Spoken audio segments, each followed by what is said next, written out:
When it's like I go out of my mind. It's like me, baby, I've the picture line. What's up, everybody? Welcome to the Sota Pod YouTube channel, the first official watch along from this particular channel, live here again on the Sota Pod. My name is Isha Dromi alongside the State of Hoppy. And again, reminder for those tuning in, the regulars and those looking back on this video, every Sunday except for game day, rather, from 4 to 6 p.m. Central Time, we do our live two-hour Sota Pod Minnesota Wild Talk hockey show. But on game days, moving forward every Sunday, we will do watchalongs instead, followed by a podcast recording, which you can find on any of your podcast apps. So sit back, relax, and watch this game live with us here tonight. Dallas Stars versus the Minnesota Wild. Join our conversation as well, as it's a comment-driven live stream, so we will get to all of your live reactions as well. Hoppy, how's it going here? As the comments are already buzzing, I love it. Man, it's going good, and I'm ready to have some fun because this is I don't know. I put up a poll from the Sota Pod earlier today, just asking about the importance of this game. Not shocking, most of the response was "fuck Norm Green," but of course.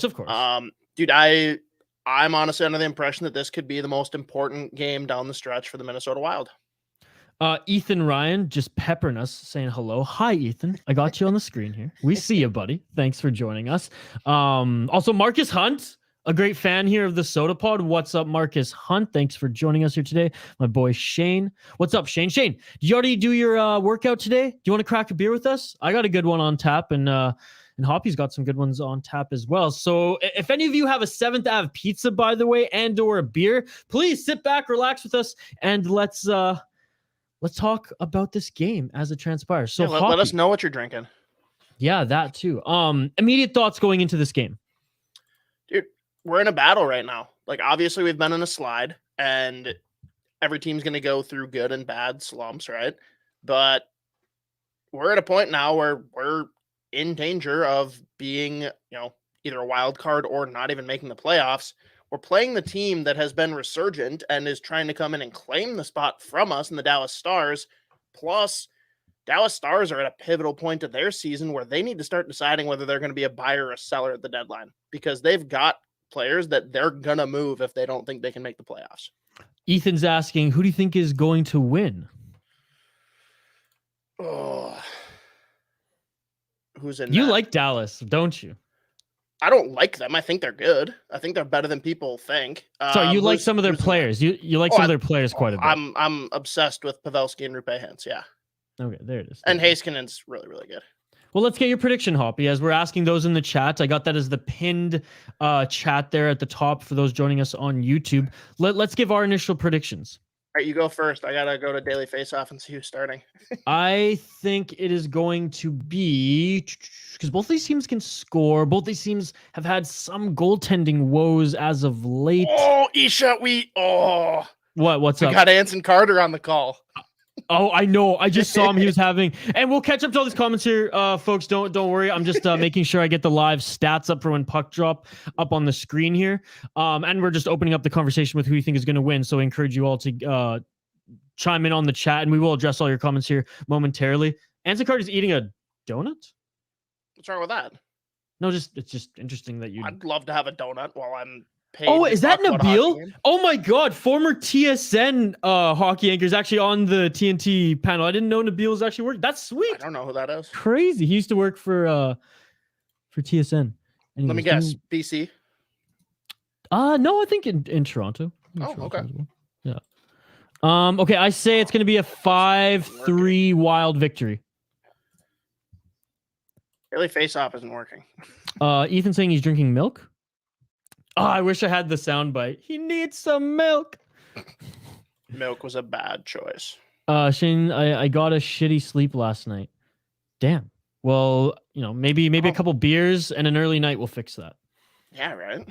Ethan saying lol. What's your prediction, Hoppy? I got to get this flash score thing up. Well, I need to know who the fuck's starting. You don't need to know. You want to know. No, I need to know. If Talbot plays, I think we lose. If Kokkinen plays, I think we win. Okay. I'm So more. that's why I need to know.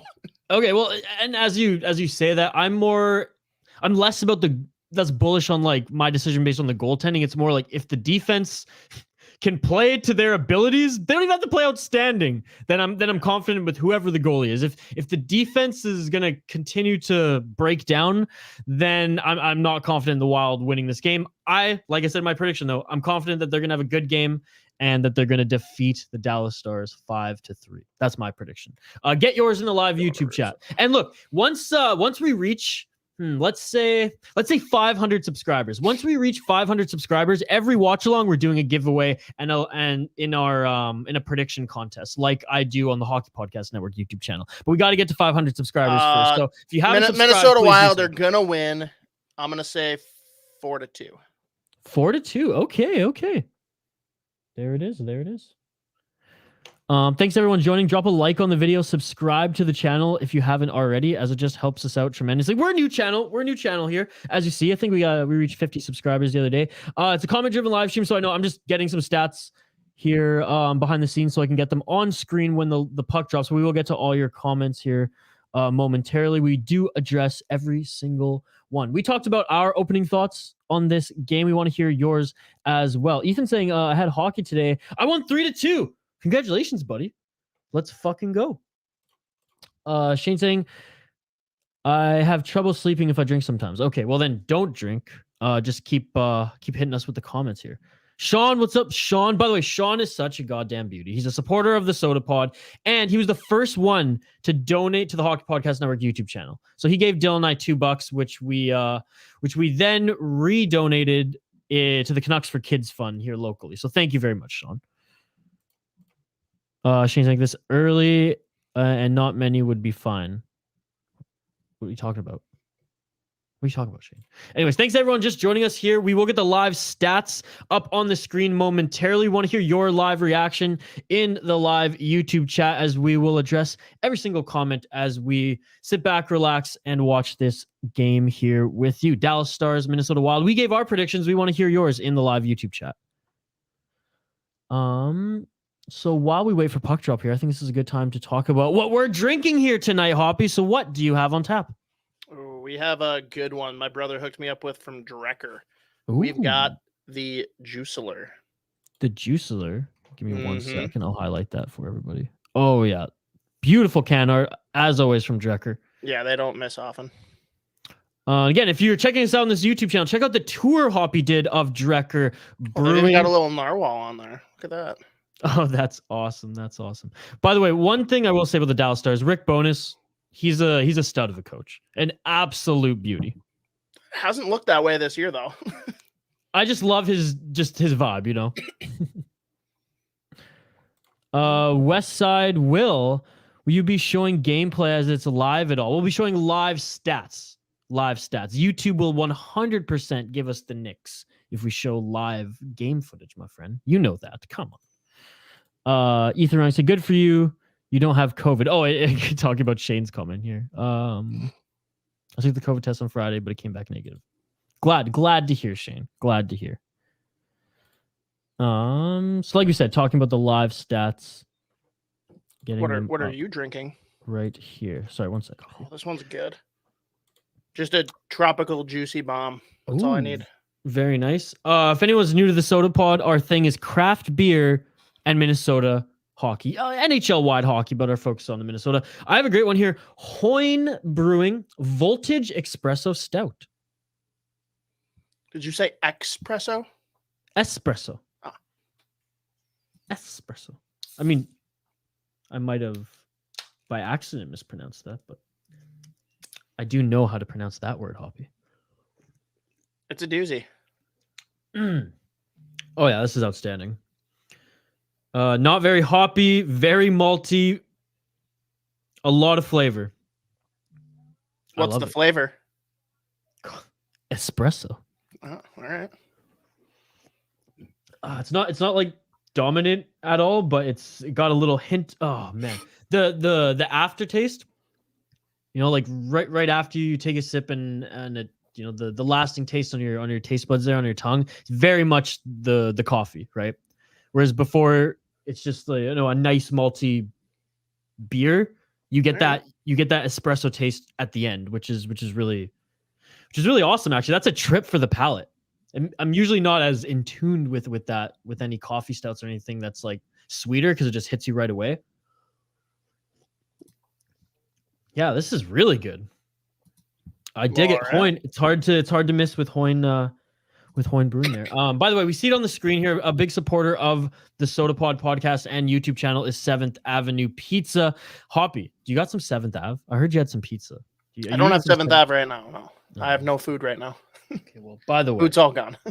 It's not 7th Ave because I'm here in British Columbia, but I got some frozen pizza on tap that I brought here for the stream. So there you go. Can't support them directly, but I will in spirit, and I know Hoppy will go off on a pizza in a circular Tupperware. That's well, I mean, I didn't have anything else. I had to get to the office pretty quick here. Right.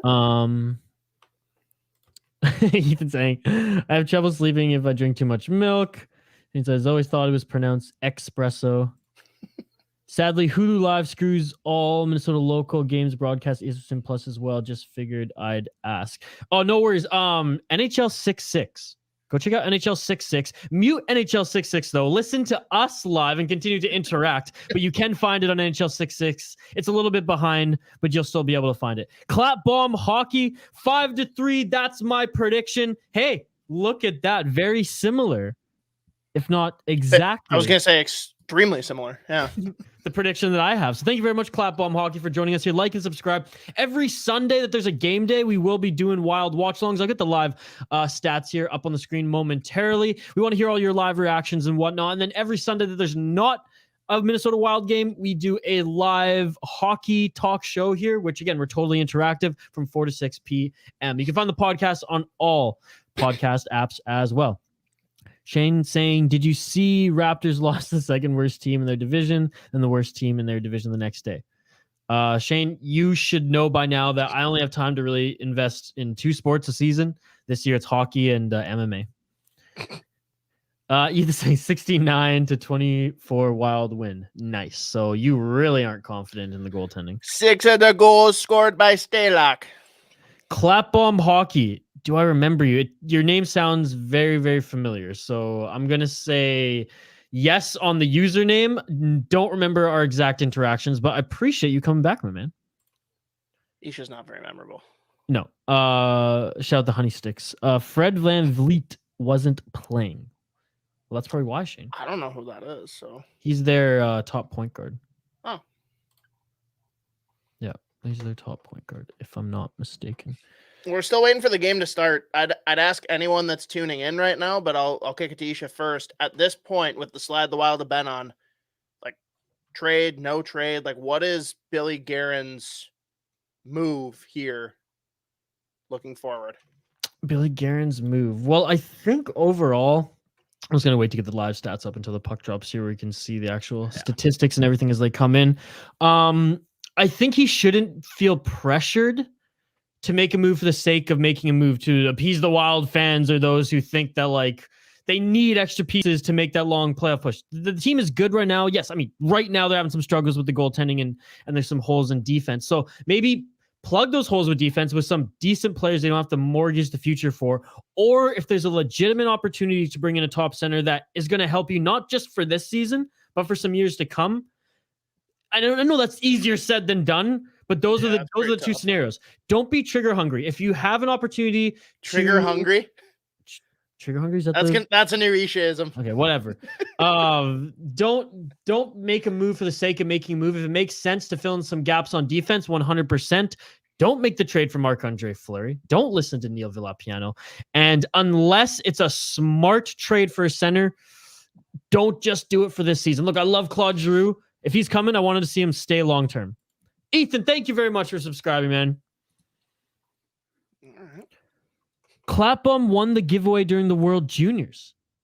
Okay, well, if you haven't gotten in contact with us yet, you should get in my DMs at VS Sports Talk or at the Sota Pod, or I'll give you an email here in the intermission that you can email because We try to hit our prize winner up, but if we don't get your information, we can't send out the prize.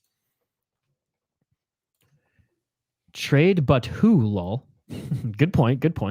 I don't know. I'm more narrow focused in my opinion on the trade deadline. It's either don't do anything because you don't want to give up any of your resources, whether that be picks or prospects. But I think that it is of the utmost importance that the Wild win a playoff series. One. And with the current roster, I don't know if that's going to happen.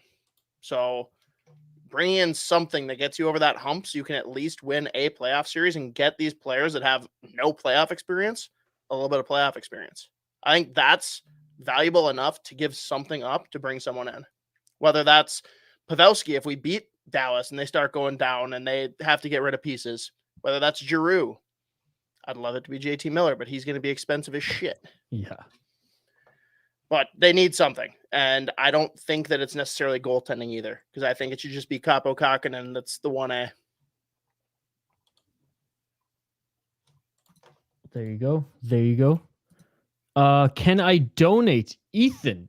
Once we get to 1,000 subscribers and we're monetized, then 100% you can donate.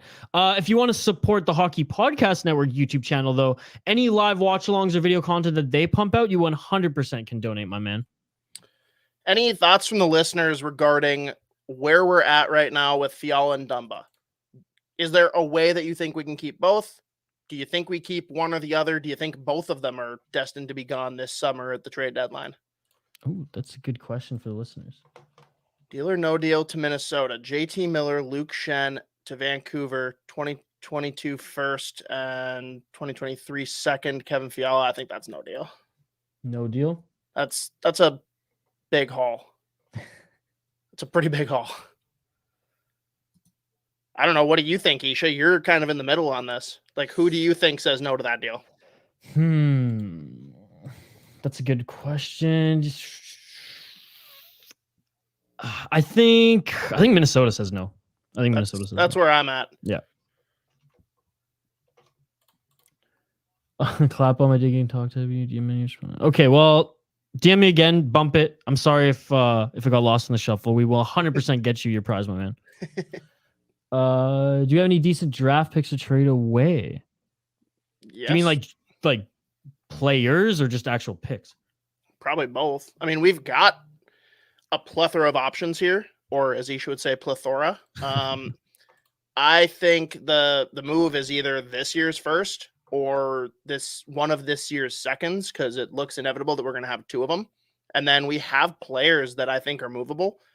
It really is a tough spot. I mean, it's a good position to be in that you have such a depth at defense in the prospect pool, but you're looking at either Hunt, O'Rourke, or Lambos being the piece that you'd have to move, because you're not moving your goalie, right? That's just no chance that you're sending Wallstead anywhere. You're not trading Rossi. You're not trading Addison. You're not trading Boldy. That's, to me, the extent of untouchables, depending on what you get back. Now, if we're just getting a rental center for this year, you're not sending a Huznadinov, right? I also think Beckman's an interesting piece as well.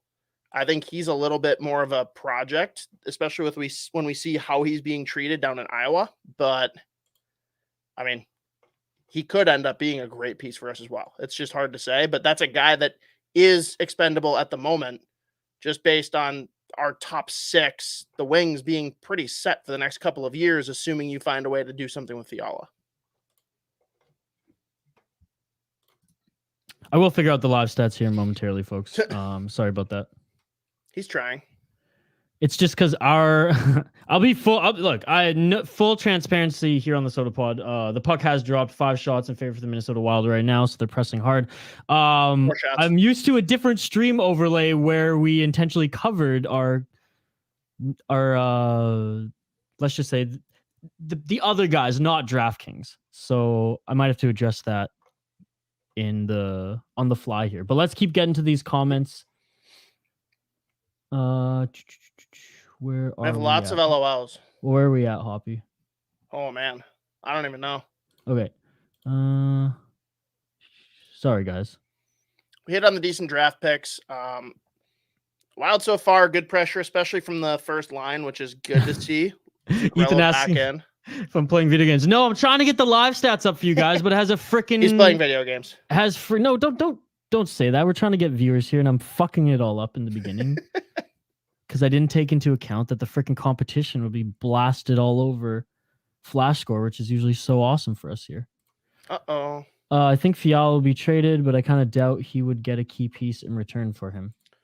Yeah, it depends on when they're traded and what kind of deal can be solidified with Fiala when he gets traded. If it's somewhere that he can sign long-term and they plan to do so, you can still get good pieces for Kevin Fiala, I think, but obviously he's going to be in control of that trade destination if that's the case, versus sending him somewhere to get another 1 or 2 year carryover to full unrestricted free agency. Oh yeah, Ethan's just fucking peppering us around. Ethan, don't spam the chat, dude.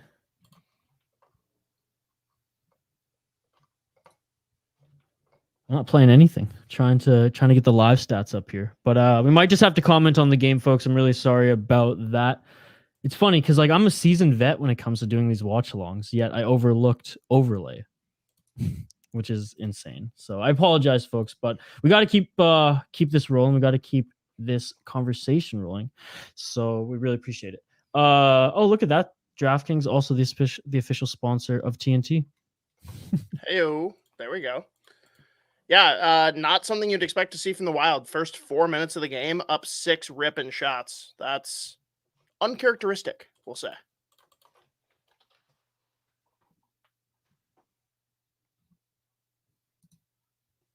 Ethan wants to know what you're playing, Isha.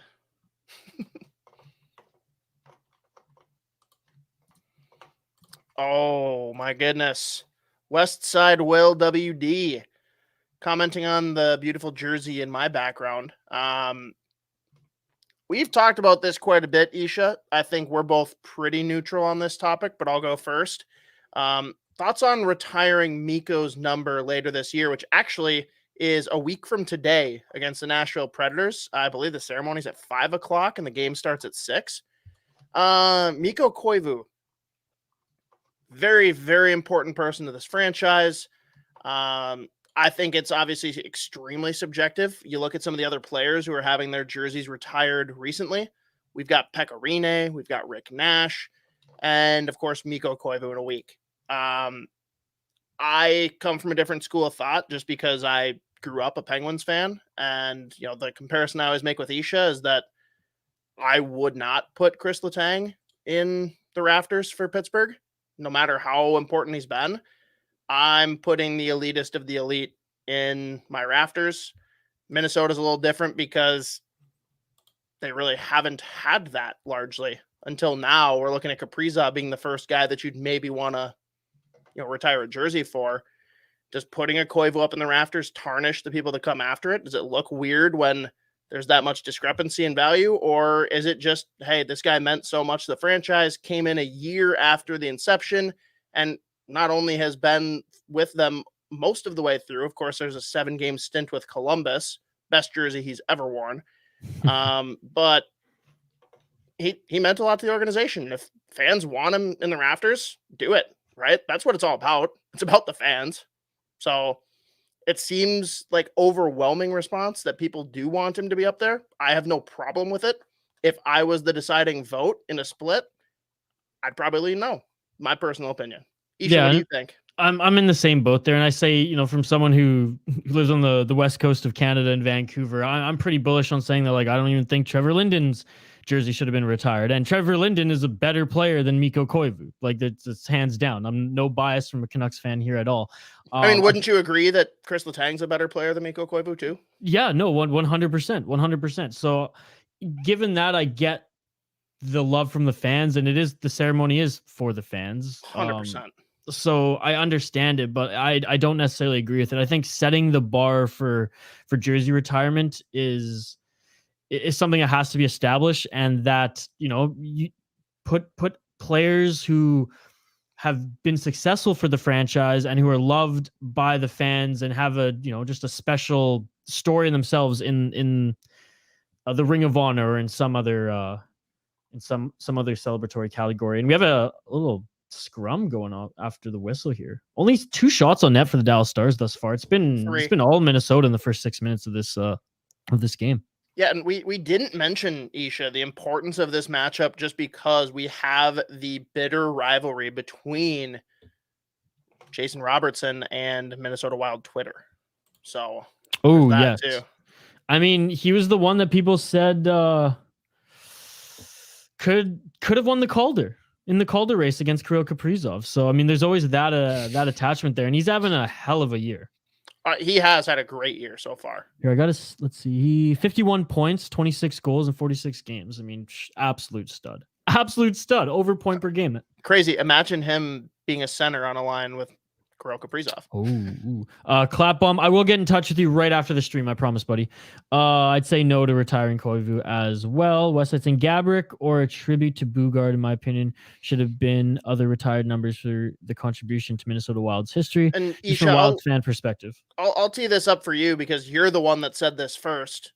Like, I think both of them should belong where you think Koivu should belong.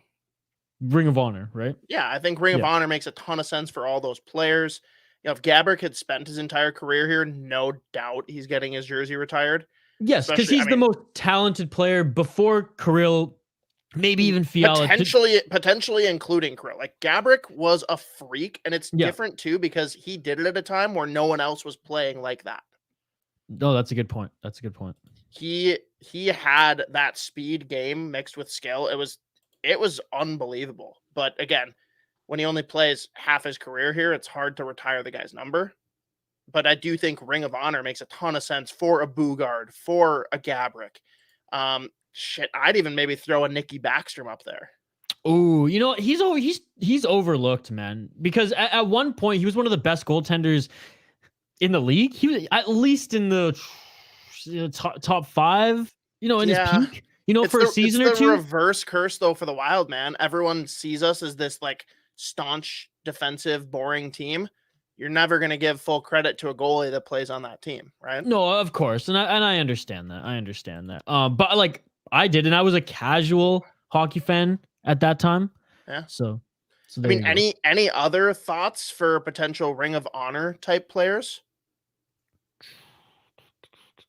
I mean, Terry Newman's obvious, but outside of that, like, longevity has a part to play in that for sure. And it's just like, what were longevity and impact for sure. So what were some impactful Wild players who played for a long time? You know, Gabrick fits that mold. Gabrick doesn't fit that. Koivu fits that mold. Sorry. Bugard for so many reasons, right? Even just outside of his play on ice, right? Because the guy was developed by the Wild, and his obviously story is tragic, but the guy was so loved by the fans, you know, for his role at the time, and well respected. He was one of the best to do it. Chills for Backstrom. Yep. Highly agree about Gabrick too. Should have stayed a full career. Bouchard. Now Bouchard, that was one that came to mind. Like, because Bouchard was one for me. Bouchard was very, very good, but he was never anything more than a second liner, right? Well, should have never been more than a second. No, I know. I mean, on the Wild, he was bona fide top center. Let's go, baby. But like, yeah. Right. Yeah, those are the obvious ones for me. I think there's a lot that fans could make an argument for, but I don't know. Maybe that's something we'll have to throw up on Twitter to get feedback. Yeah, for sure. And by the way, you can follow us on Twitter at the Sota Pod. Still trying to get some live stats up here, folks. Don't worry.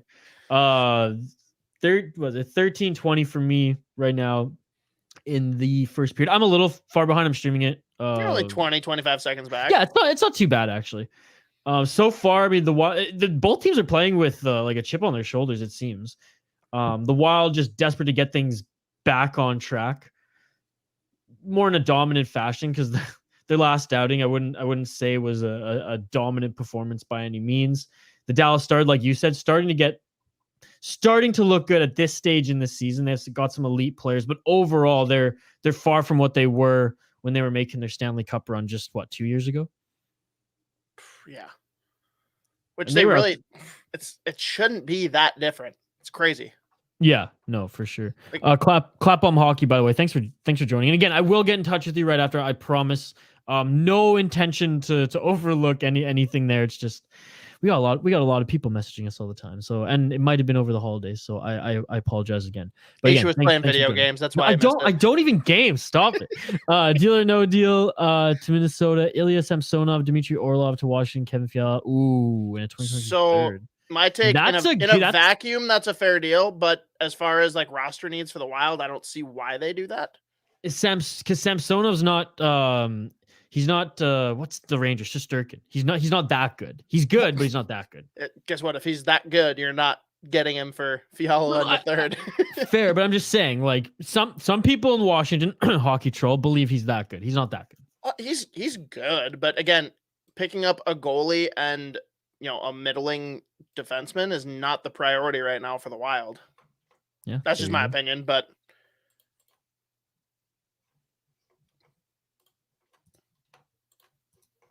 If Harding never gets takes by Sean, okay. Yeah, read it out. Yeah, if Harding never gets MS, he's likely the best goalie in franchise history. I don't know how to view Harding. Like, you know how torn Minnesota Wild fans can be, right, Isha? Oh, everyone either thought that he was the greatest goalie that ever hit the NHL, or they thought that he was the biggest piece of trash ever. Like, there was no in between. And like, I felt like I was always fighting with people like, no, he's not that good. No, he's not that bad. Like, he was a really good, capable goalie, but like, man, it would be really cool, Sean, to see what he would have been with, a full, healthy, both physically and mentally career, right? Yeah, he definitely had his flashes of brilliance, but to say that he'd be the best goalie in franchise history, I don't know if until Wallstead comes in and does something crazy, I don't think anyone supplants Backstrom for me personally. Yeah, no, I agree there. I mean, if Talbot would have gone over and played in the Olympics and won gold, then I would have just been like wholeheartedly, like my allegiance would have been to him just because of that. Not even made it to the medal rounds. Minnesota on the power play right now, a minute into their power play. Haven't been really moving the puck well at all or gone anything set up there. They've moved the puck. They haven't advanced the puck at all. Yeah, there you go. They've been moving it. Nothing dangerous here. That's the classic case of the Wild, though. They don't really, I don't know. They move the puck around and hope that something's going to change with the defense. But if you're not either moving it quick enough or moving it to different areas of the ice, nothing's going to happen. Like, they're just going to keep on shifting. No, yeah, exactly. Okay, I think I found something. Here. Again, folks, this is our first watch along out of this channel. Didn't take overlays into the factor here. Didn't take using a Mac computer would show off the other people, not DraftKings, the other people. So I do apologize for that. But hey, I appreciate the comments coming in here and making this fun, because these watch longs are really fun hanging out with you all. It's like sitting back and watching a game together, talking about hockey and live reactions to the game and what does our team need and this and this and that. So we really appreciate everyone chiming in right now, and we'll polish it up moving forward so that those who hit us up can see the live stats and might think, hey, I'll sit back and hang out and watch this game with them. But like, Hoppy, after every whistle here, just to comment on this game again, like there's words going back and forth. There's pushing and shoving. I mean, these teams don't like each other. There's no love lost for sure. And I got a comment here because I know it's Minnesota's favorite son currently being Jared Spurgeon, but I'm sorry, he should not be your power play quarterback. This should be Kalen Addison, but of course he's not playing because Dean Evason's a donkey. Off topic. Damn. Man, the way he's handled the goalie situation has really pissed me off. Outside of that, I really don't have that much of an issue with Dean Evason. Yes, I agree. I agree. Anyone that thinks that Spurgeon is the ideal power play quarterback, I'd love to have words and discuss why you think that's the case. Okay. How's that? That looks pretty good, no? I mean, it works. Come on, Hoppy, give me some credit here. I'm like, you're not showing rival sponsors, so that's ideal. That's all we. If that's the only goal, I think we're okay then. And we're good.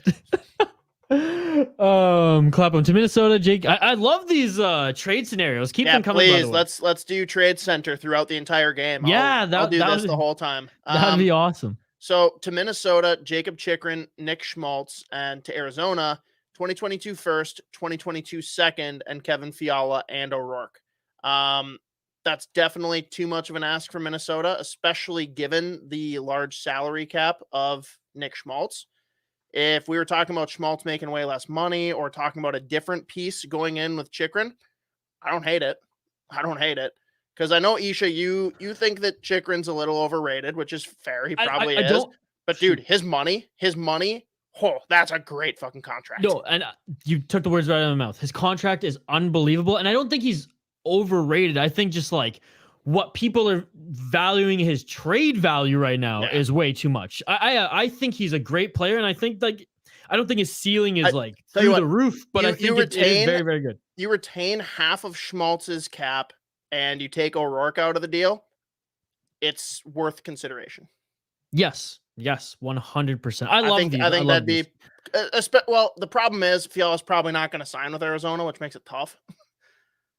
West Side Will, and by the way, again, thanks to Clap Bomb Hockey, thanks to West Side Will for joining us. Thanks Sean as well. Sean's a huge supporter of the Sota Pod. I really appreciate it. We have a podcast, by the way, folks. 5 days a week we have content drop on the Sota Pod podcast feed. Monday it's yours truly, Hoppy and I. Every Wednesday we'll drop some interviews too if we have some special interviews for you guys. Tuesday it's all prospect talk. Thursday it's a collaboration episode with every one of our friends, wild podcasters out there. Then Friday, MNCAA, a podcast about all NCAA Division I hockey teams in the state of Minnesota. So go check us out at the Sota Pod on the podcast as well if you like what you're seeing and listening to here on the channel. Like and subscribe as well. Helps us out as we're just starting out the channel here, as you see, working out some kinks, but it looks nice and polished right now. West Side, again, thanks a lot, buddy. Who's the biggest whiffer on the team? Swing and a misser. That's an interesting one. I like that. That's the low-hanging fruit is Jamie Benn, but we're not going to use that. Yeah. Oh, we have updates, Isha. We have updates. I'm 20 seconds behind. Wow. The man, the myth, the player that probably won't be with the Wild next year. Who do you think scored? Oh, damn. Nico Sturm. There you go. Daddy Nico. That was fucking sick, too. Oh, man. Yeah, so great keep in at the blue line. Bukestad sets him up. Slot. Easy berry. On the next watch along too, I'll have my soundboard all queued up right now, right close by. But I like that, right. Man. What's been the deal this year with the fourth line, like having to be the ones that get the energy going for the team? I don't know, man, but that was fucking beautiful. I was like Sidney Crosby-esque with the backhand. Wow. Because he scored backhand, that doesn't make it Sidney Crosby-esque. Yes, it does, man. Because who else scores with the backhand in this league, honestly? Sidney Crosby would have put that bar down. Fair enough. But hey, good goal. Great start. A little bit more balanced play here in the middle parts of the first, where the Wild were kind of dominant to start the game. We'll see. I still want to see more from the top lines, man, but it's great to see the fourth line stepping up and being the ones to get things started. No, absolutely. And you need a solid fourth line if you want to go on any sort of playoff run. And I know the Wild right now are putting that at risk, but I truly believe they are going to make the playoffs. And if their fourth line and if their third line respectively, their second, 2B, then they're gonna have a chance to go far. Obviously, they need the top guys to score and be the stars that they are. But to win playoff games, to get in the trenches, you need your third and fourth liners to really dominate. Nice hip check on the ref after the goal. Thank you, Sean.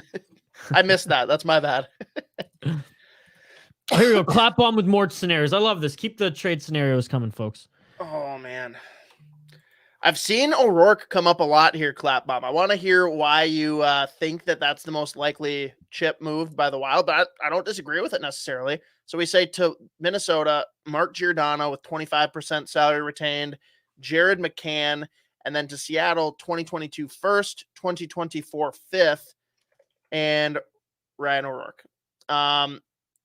the money makes this not doable. If you only retain 25% of Giordano and there's no money going back. Now we bump that 2024 fifth to a 2024 third and also include a guy like Victor Rask going the other way. Maybe it's possible. I'd have to look at the numbers. That still might put us over salary cap, so that's tough. But the pieces considered, I don't hate this. I don't hate this at all. I do like Gio. I do like Jared McCann. Problem is, man, I've said this so many times, and this is just me watching Jared McCann and being really pissed that he ever fucking left Pittsburgh. I'm not convinced he's a center. I'm not. I think he is way more suited to play wing. But hey, if for some reason Billy Guerin looks at him and says, hey, this guy can play center, I'm willing to give it a try because he's still better than our top two centers right now as far as talent. So is he playing center in Seattle? He's I haven't playing watched center, but I don't agree with it. Okay, but he's doing well. He's doing well. Again, I haven't watched it. I'm just going by statistical, analysis purely, just looking at his points surface level. He's got it points. Looks like he's doing got well. Points. I don't know that it's computing on the other end of the ice, though. Fair enough. Hard when Seattle doesn't really have a defensive also true plan. But yeah, that's the most intriguing one for sure, Clap Bomb, if there's a way to make the money work, which I don't know if there is. In other words, it says Westside, who would we love to get rid of? Talbs or other? Do you think that would mess up goalie before being set up completely? Do you think we get rid of Talbot now, is what you're saying, before even next year in his final year of his deal? I think it's tough to get rid of him right now. I don't know who's making the move to bring him in. And you got to admit, as bad as he's looked of late, salary cap's not prohibitive, right? If he was making 6 or 7 mil, yeah, you're fighting to get him out. But where he's at, I don't know. I think, they obviously ride out the season and they just hope, that this is just a speed bump, right? Because no season is flawless, except for 2011 Vancouver Canucks. That's the way of goalies, right? No one thought that he was going to have the year he had last year. We're seeing aggressive regression this year. And hey, maybe part of it's the time that he missed this year, but hey, aggressive regression, just over the halfway mark of the season after being, let's be honest, the primary starter. And that's what goes back to Evason. If Evason maybe, and I get Talbot was playing outstanding in the beginning of the season, you're going to ride the goaltender that's giving you the wins. But maybe if you just gave a little bit more trust to Kakinen, gave him some more reps in the beginning of the season to shake off the cobwebs, maybe then you could really go, 1A, 1B. Doesn't really matter which one you start that night. Just be strategic with the starts and don't play some back-to-back X, Y, and Z. And it all goes back to what you said in the opening parts of the stream. Like, Dean Evason's goalie management has not been great, and that might be a factor of why Talbot's playing the way he is right now. Clapham saying Rossi is untouchable in my opinion. Boldy untouchable in my opinion. Rourke is a great prospect, but I'm guessing not untouchable. Yeah, and Clapbomb, my point is I think that it is one of O'Rourke, Lambos, or Hunt that would go. I'm just curious why O'Rourke so firmly from you. Is there a reason that the Wild are more willing to get rid of him? Is there a reason that other teams want him? Like, why is he, out of those three defensemen, the one that you see in these trades? It's because Clapbomb Hockey is a good WHL fan and knows that the OHL just sucks. That's why. Right, Clapbomb? I'm sorry. Where do those other two play, Isha? No comment. Sean, I think I cracked the code. Why don't we trade our bad players for the other team's good players? I mean, if it was only that simple. I'll tell you why. Because Chiarelli is no longer in the NHL. It's hard to even do that in NHL BGM mode these days. Again, I don't game much, so I wouldn't there's know. No Chiarelli. Chiarelli. Shane Hoppy, what did you think of the Nutty Uncle and the other beers? Isha said that I could not have those on this live stream, so I don't have an answer quite yet. There's context to that statement, by the way, but yes. Look at that. Mikko Koivu being interviewed on TNT right now. Just towering over Jackie Redmond. I mean, he's a big dude. Big dude. I love the jersey, by the way, in the background there. It's again, this is no disrespect. He's a Minnesota Wild player through and through. this is far and away the best looking jersey that he has ever worn, because I Dude, think all the Wild jerseys are disappointing. Put All it of this them. way: if you get to play in Columbus, if you get the absolute pleasure to play in Columbus and put on that sweater, I mean, it deserves to be retired. Oh man, the amount of money I would pay for them to put that jersey up in the rafters instead. Ooh. Yeah, there you go. Quick thanks to everyone tuning in. I know we got a few viewers here. I love the comments here from Clapbomb Hockey, Sean, and everyone else who's tuned in and out of this live stream. 5 minutes to go in the first period. Shots 10-8, so in favor of the Minnesota Wild. So the Dallas Stars are starting to get things going again. But I just love how chippy this game has been. Both, like I said, Dallas is starting to get their legs under them now, but every time the Minnesota Wild seem to apply pressure, get an opportunity off, and there's a whistle, I mean, man, the Dallas Stars are just on them, and there's some tussles after the whistle, so I love it. Don't forget to like and subscribe if you like what you see. We have a podcast on all podcast feeds. Just look up at the Sota Pod, Spotify, Apple Podcast, whatever podcast feeds you use. Content 5 days a week, and pretty much content every day here on the Sota Pod YouTube channel as well. Every Sunday we do live streams, whether it's a live hockey talk show for 2 hours starting at 4 p.m. Central, or live watch-alongs whenever it's a game day on Sunday. And of course, it's a comment-driven live stream, so I see the comments still coming in here, so we will get to all of them. Here's another scenario from Clapbomb Hockey. Deal or no deal? To the Minnesota Wild, Connor Garland, 2023, and a third, Luke Shen. To Vancouver, 2022, first round, Rask Fiala. Well, I'm gonna lead in and say I don't want Luke Shen in these trades. That's Yeah. I mean, that's I know Stanley Cup champion, but yeah. I don't want Luke Shen. So on paper, I think it's a fair deal. I think you have to consider the way Garland plays. Do you see him being that sidekick to Matt Boldy? I don't know if he has that style of play in him. I think he's a guy that would make our third line absolutely phenomenal. You put him with Foligno and Eck, but I do think that he is a top 6 winger in this league. I just think that if you're putting him in to replace Fiala long term, I don't know that him and Boldy are going to have anywhere near the same chemistry. I think Boldy needs to have someone with a little bit higher offensive acumen. That's just my personal opinion. What do you think, Isha? That's a great point there. That's a great point. I agree that he's 100%, a top 6 player in the National Hockey League. His style is super interesting because, yeah, he can be a sidekick, and really, I've seen him develop chemistry with some players on the Vancouver Canucks and also with some players in Arizona, funny enough, without even elite talent down the middle. Yeah. But he is a very much like, he likes to do it solo as well. He'll dig for the puck. He'll do things, and yeah, he can be a complimentary piece, but I think that he's going to be in the dirty areas first and foremost. So he's very valuable. I think the Canucks got, I don't want to say a steal, but getting him in that trade was the best part of it. OEL's fun with not Larson. He's not even a question now. When it comes to it, he didn't even have to be in the trade, and the Canucks would have still pulled the trigger on that one. So what I'll ask, because I know Clapbomb, you're probably going to pepper us with more trade options, which I fucking love. Thank you. I will say I don't see the Wild trading Fiala to bring in another winger. If they're trading Fiala, they're getting a center. Yeah. That's just my personal opinion. So you can keep throwing winger options, but you'll get my attention a lot more with centers. I'm saying I see a Rook all the time. I have season tickets to the Kitchener Rangers. Nice. And I commonly go and see Greyhounds games. Greyhounds. And I see him as a good player. Minnesota would be okay with leaving.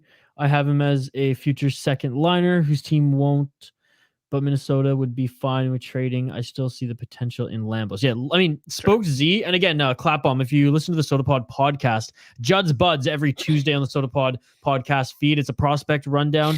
Minnesota Wild prospects league-wide, junior leagues-wide, and Euro League-wide. And he just swoons over Lambos every single week. What he does say, though, Isha, is that I think Lambos is his highest floor or highest ceiling, lowest floor player. Whereas he has way more confidence that O'Rourke and Hunt are NHL players. You're just not going to see either of them end up being first pairing guys. Well, then one of them is expendable. Right.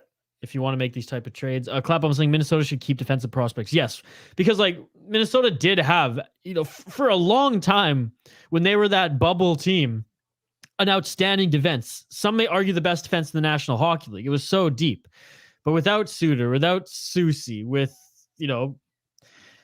Spurgeon getting injured this season in and out of the lineup, you really see that there's a lot of holes in this defense. I love Goligoski. He's not Ryan Suter.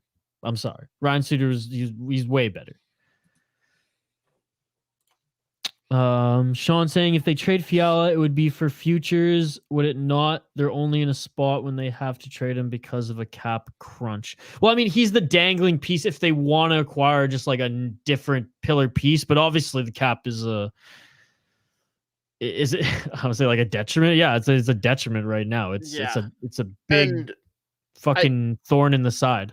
I agree with you though, Sean. I think that's the most likely outcome, but that's also not happening at the trade deadline. No chance. If teams are going to be making like monumental, like structural moves to how they're going to manage their salary cap and put their team together, they're doing that before the draft. They're not going to do it before the trade deadline. But yes, I do think the more likely outcome, unless the right opportunity comes up for Guerin, is that he's going to make a trade this summer, either at the draft or before the draft, and that's when Fiala or Dumba, or both, get moved. All right, so what's the penalty here? Again, I'm a few seconds behind. I saw Duhaime got hit in the boards. Seeing the replay here. I didn't know if it was on Zook. Cross check. Roberts is a big boy, eh? Holy shit, man. What do you mean? Just a big guy. Like he even towered over Duhaime. And I know Duhaime's not a monster. Not a big guy. I know, but not a monster by any means. But I didn't realize how big Roberts was. Duhaime's tough. Duhaime's not big. Duhaime's a fucking beauty, man. One of my favorite players on this team right now. He is a beauty. Oh, what, dude? Dallas's goaltender 100% tripped up Zuccarello in that last. Oh man, you are a bit behind now. Yes, I must be. I think you're even further behind than you were. So Dallas power play. Okay, I see. It reads 48 seconds left on my screen in the first period. Oh, you're not as far behind me as I thought then.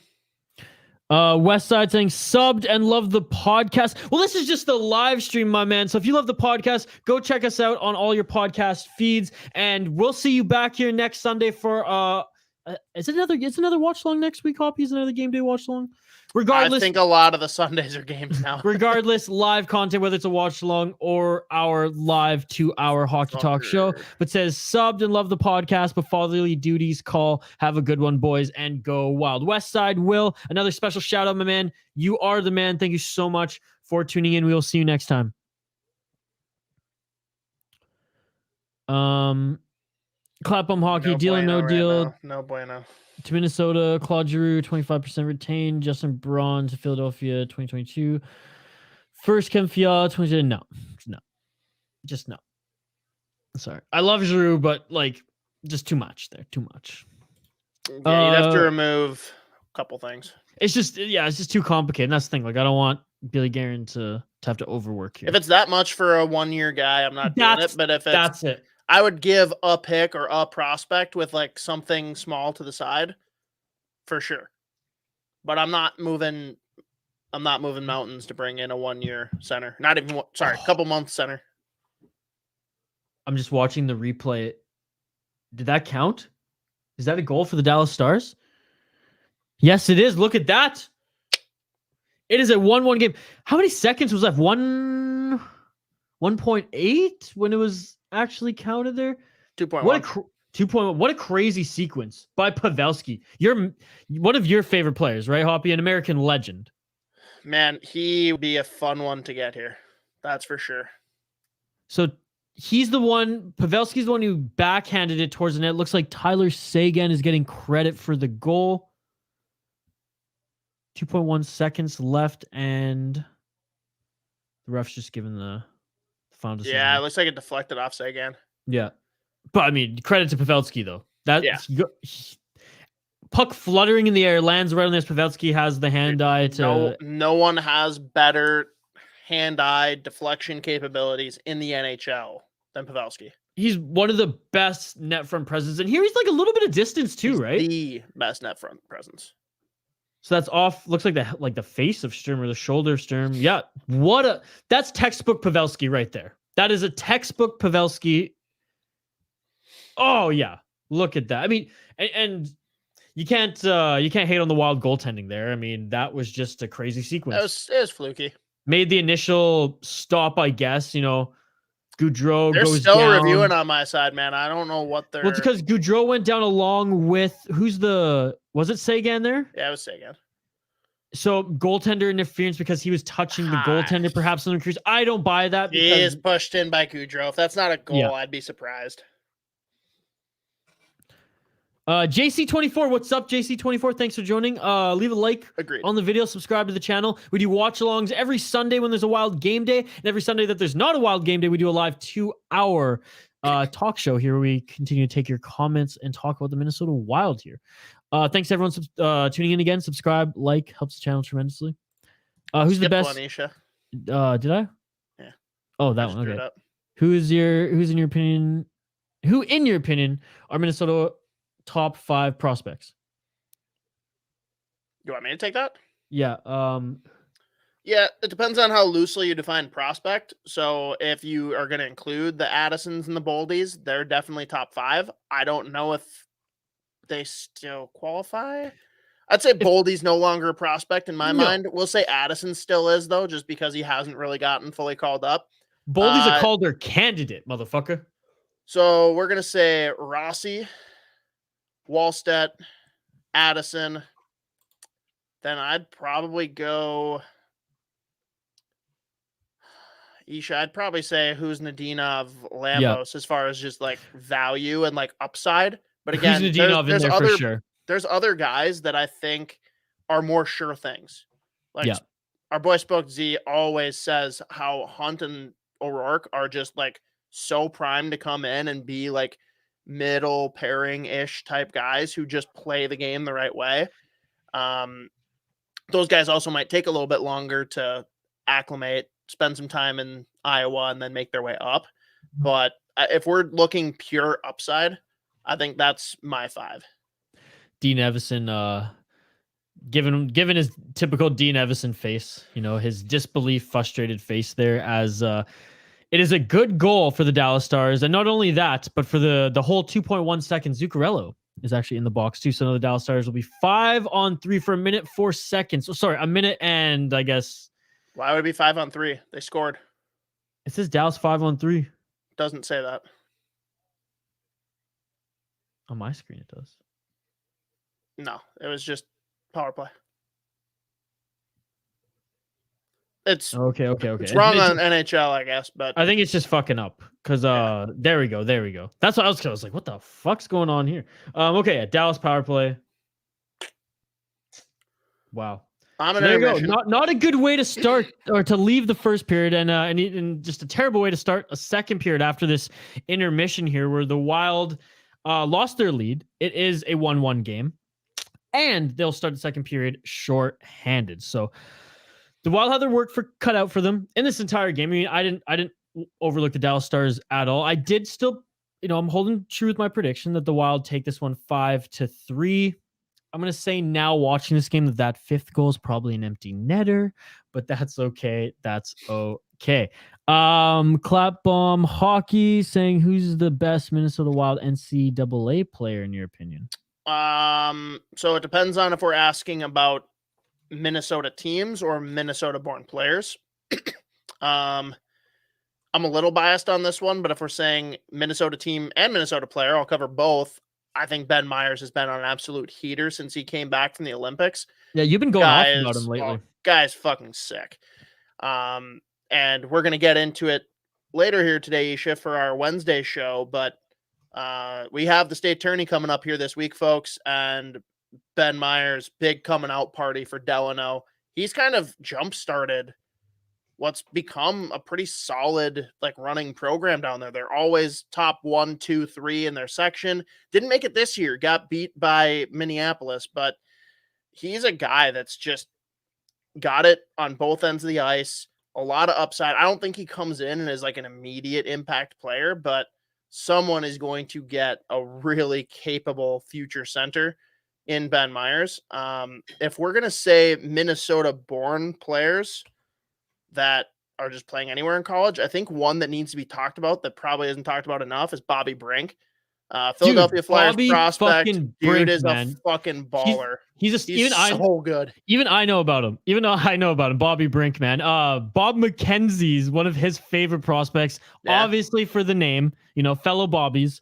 But and it's one of the best names in hockey. So like wherever he goes, if he makes the National Hockey League and like becomes a staple for whatever team it is, in his career, he can market himself. He's a Philadelphia prospect. Yeah, but like maybe he doesn't end up with maybe he doesn't end up a Flyer, and that's where he has his fame and has his best years. And I don't know. I'm just saying it doesn't matter. Whatever team he ends up with in his career, he can market himself because of his name if he does it properly in this day and age. Like it's just too perfect. And he kind of already has.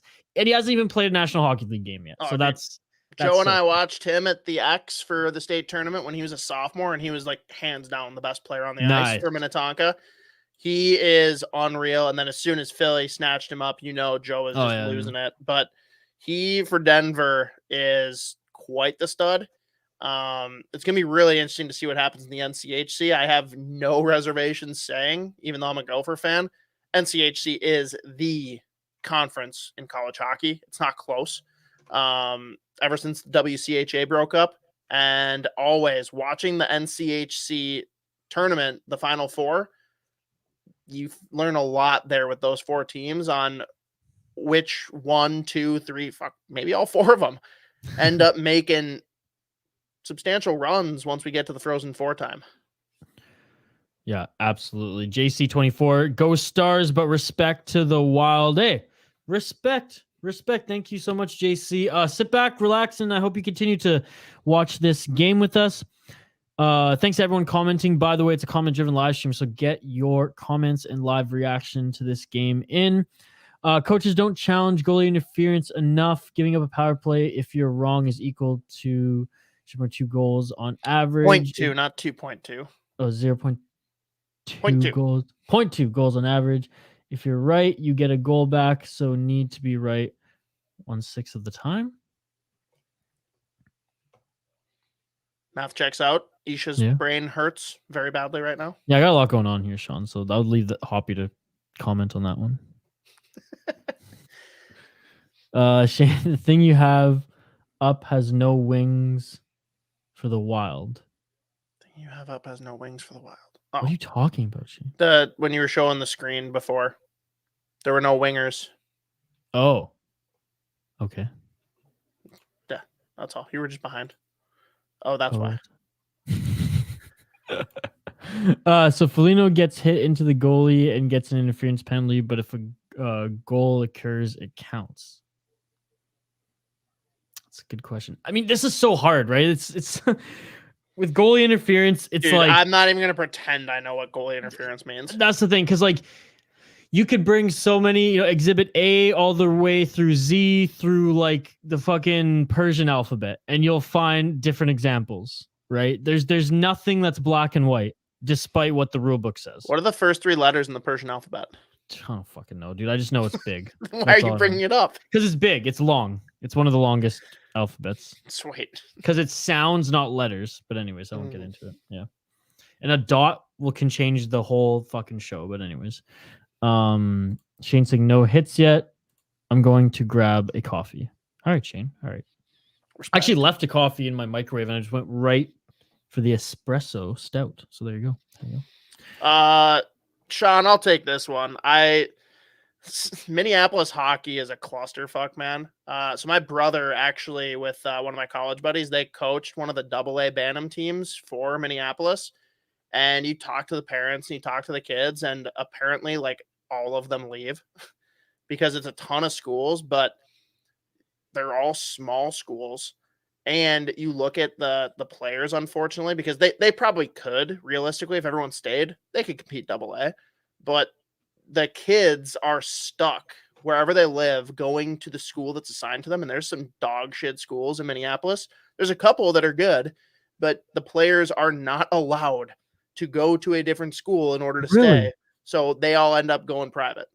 Interesting. So my brother was surprised though. He said that way more kids ended up staying than he expected, but there's still a handful. Like they'd be such a better team if they kept all of their players. So Yeah, that's just how it works in Minnesota, Isha. If you don't get to move to the school you want, you just go to a private school and there's no fucking rules. So, Well, again, there is no high school hockey in British Columbia. Ontario, Right. maybe it's a little bit different. So it's just a whole other world for me. Like if you want to play hockey in high school, it's private school. It's so and don't get me wrong, our private school leagues are actually getting a lot better in British Columbia. They usually a player will do 2-3 years private school, then play like junior A, BCHL, or even junior B, and if from the junior B route go to like Division 3 hockey. And if junior A route, try to get a scholarship or play until they're 2021, something like that. So like it is getting better, but it's not even on the level of Minnesota or even just other states. It's just high school sports in Canada is kind of a joke outside of Ontario and Quebec to a certain degree. Yeah, in Minnesota, it's just, dude, it's a different beast. Like, I went to a small single A school, and we still had like a bunch of kids that would go to private schools. We had kids that we recruited to come in. We recruited a kid in out of St. Michael. We almost had a kid come in out of Minneapolis. Like, it's just such a fucked up landscape. It's ridiculous. Shane saying in Prince George, we always had a College Heights versus PGSS once a year. I will say this about Prince George, BC, because it's like the only. I mean, there are some growing communities in northern British Columbia, but Prince George is bar down the biggest community up there. Hell, they have a Bar junior, none. Bar none, sorry. Bar down. Bar none.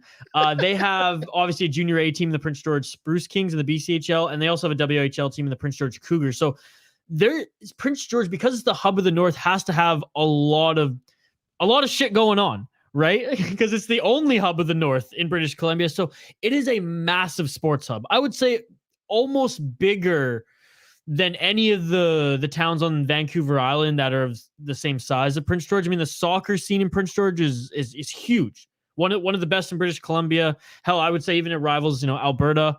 And the hockey in Prince George is insane. So probably the sports in the Prince George schools are just better because it's more of a sports hub. It's more of a community sporting town, I guess, rather than, Vancouver Island or, per capita, I would say Vancouver as well.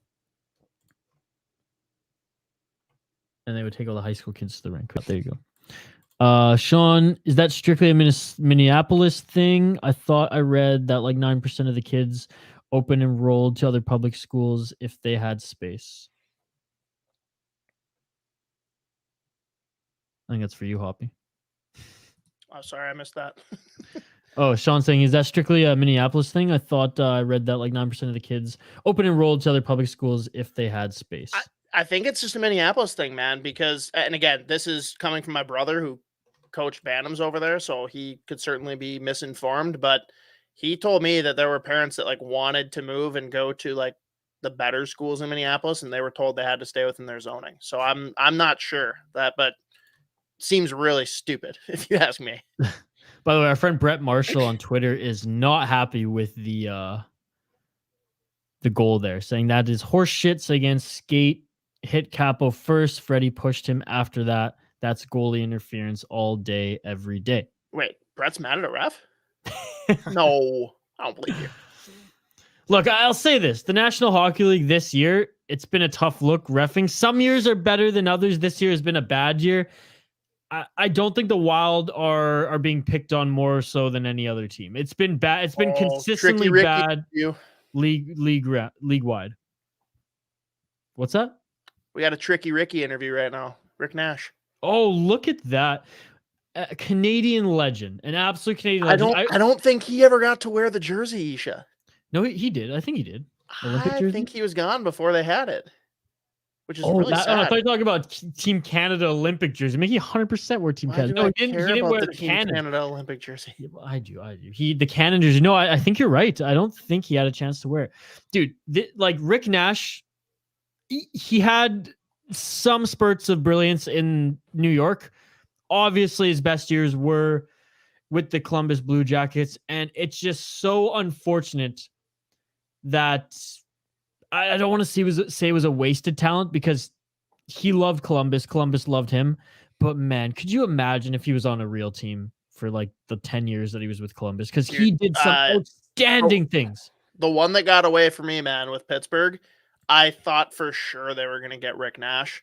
And he was like aside from Hossa, who absolutely broke my heart and I fucking hate him, Rick Nash was like the top target for the Penguins for me. I think him playing with Crosby would have been unmatched. Unmatched. It would have been so fucking stupid, man. He was like, I would say like almost Patrick Kane style skill. Like his hands were unbelievable, and he was a power forward. Like, what the fuck, dude? Like you don't even see those types of players in the NHL like right now. Like I can't even I have to really dig deep to be like, okay, there's a comparison to Rick Nash. Like he was Rick Nash. There wasn't anybody else that really can compare with him at that time. Like he's so fucking good. And even today. So I always had a lot of respect for Rick Nash. I worked with a guy in Alberta actually at a cabinet shop who he would play summer hockey with Rick Nash, and like they grew up together in Ontario.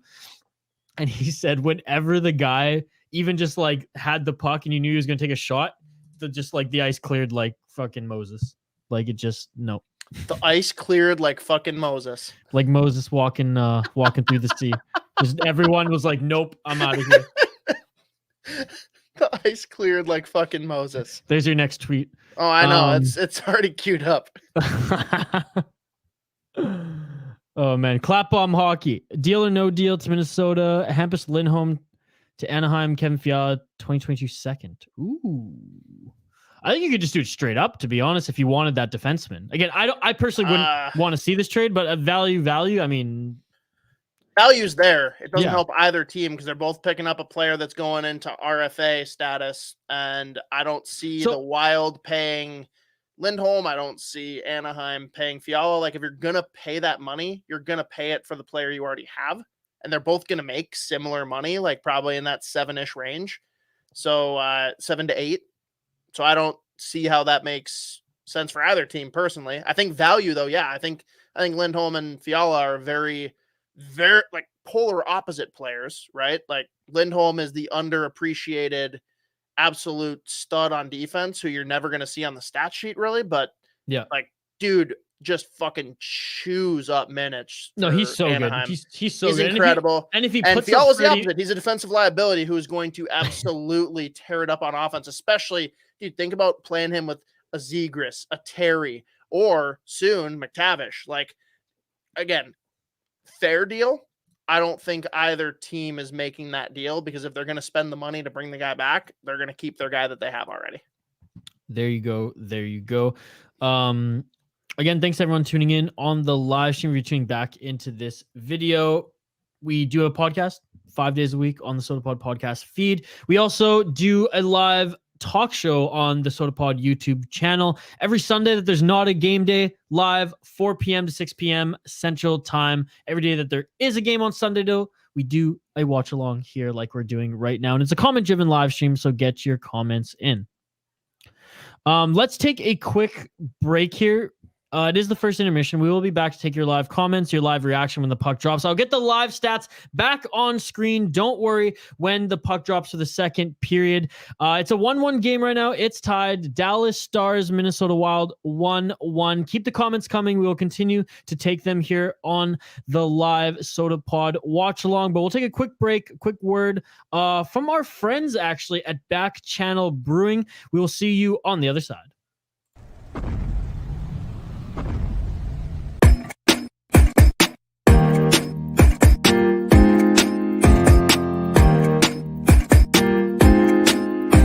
It's barefoot. He's got 12 crawlers for feeds, yeah. It's barefoot. The luck he brings can't be beat, yeah. It's barefoot. He ain't want nothing from you, no. It's barefoot. Except them back channel brews, yeah.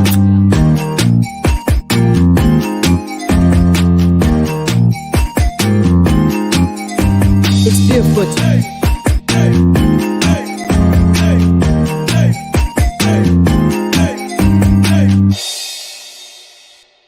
It's barefoot.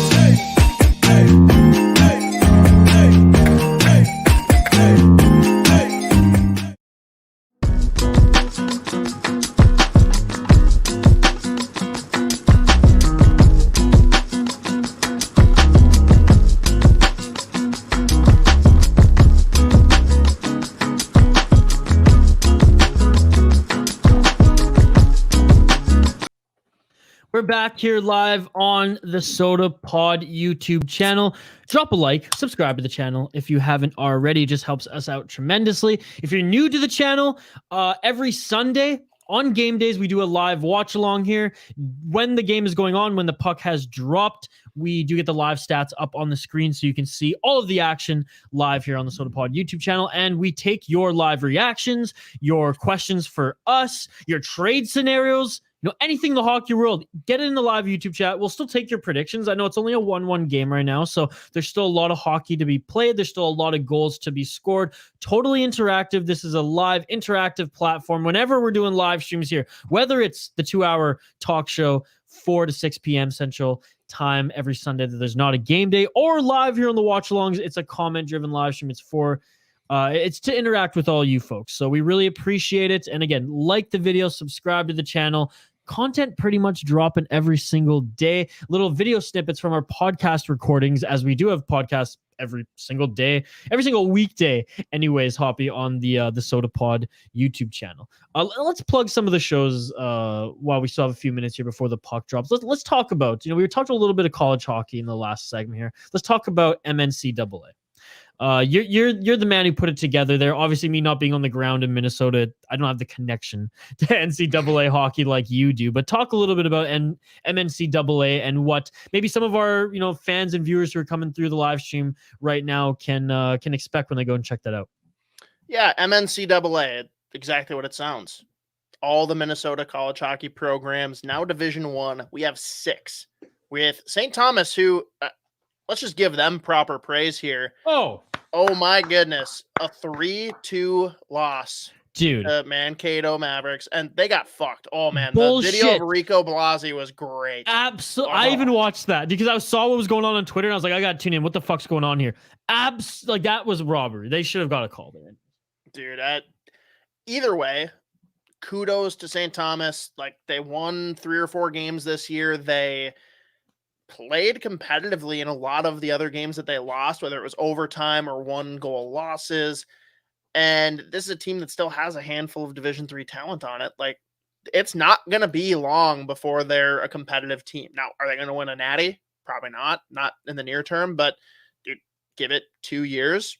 They maybe can make it into the tournament, which is just insane because the last year that we had 5 Division I programs in Minnesota, all fucking 5 of them made the tourney. Dude, unbelievable. So fucking cool. This year we're hoping that there's going to be 4. We'll see what happens in the NCHC tournament. Duluth might end up on the outside looking in, but I think it's a better tournament when they're in. And that's, again, coming from a Gopher fan. Oh, not a great start here to the Wild game. Kirill Kaprizov's nemesis with quite the tally. Wow. Disappointing. They were moving the puck so well too.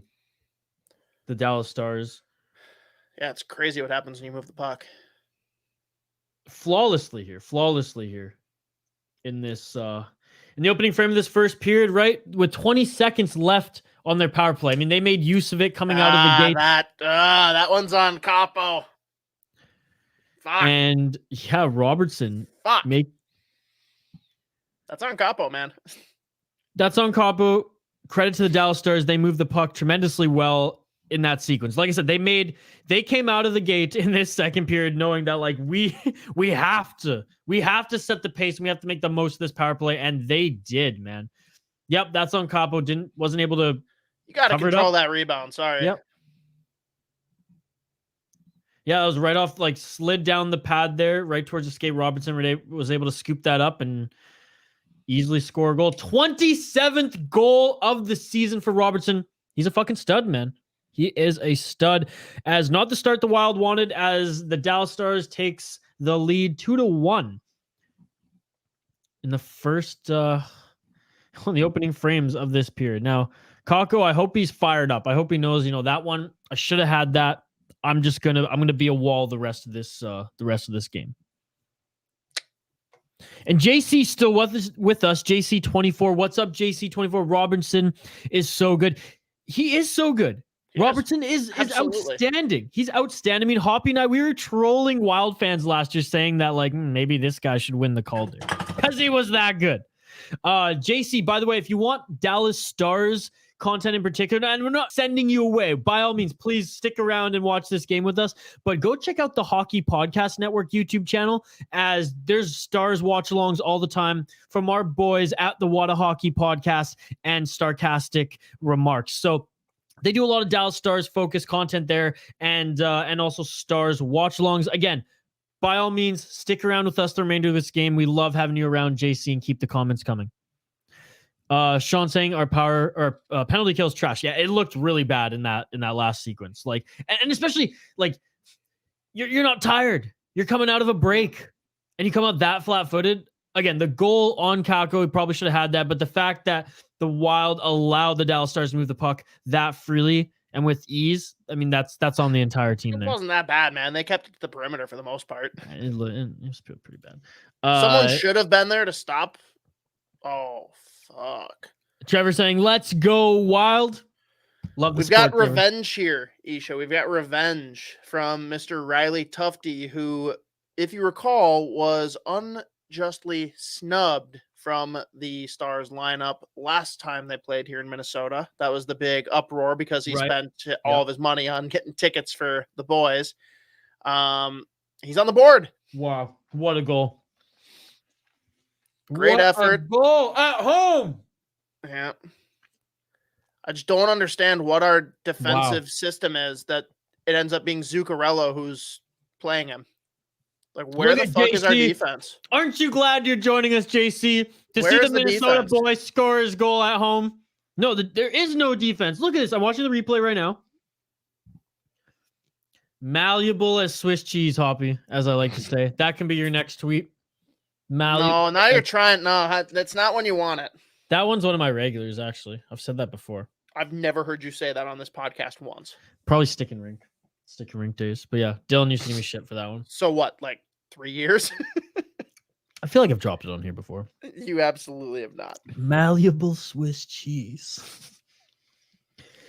Yeah, the boys giving 27 props, 23 years old. Coon Rapids. I like that. The Coon. First point of the year. JC saying Kaprizov deserved the Roddy last year. He had a better year than Robertson, but do you know what the Roddy is? So close though. No. Misha. Fuck. What? It's Rookie of the Year. Oh, Rookie of the Year. Well, I mean, I figured. I was just like, Calder? You didn't figure. I just asked you what it is. You said you didn't know. I just like it was. I figured it's another name for the Calder. I didn't know if it was some Minnesota thing, but JC, he's a Dallas Stars fan, so I probably should have seen that coming. Anyways, I'm very glad. I always enjoy joining opposing teams' channels. Well, there you go. We really appreciate it, my man. Well, like I said, JC, the Hockey Podcast Network YouTube channel, every day there's a watch along covering a different matchup. So ring the notification bell and you'll see what matchup is being covered that day. If y'all were Nashville fans or Tampa Bay fans, I'd probably troll. I hate the Preds and Tampa. Hoppy hates the Preds too. So there you go. I don't hate them. I just don't think they're good. Sorry. And we're like, he likes Vasilevsky.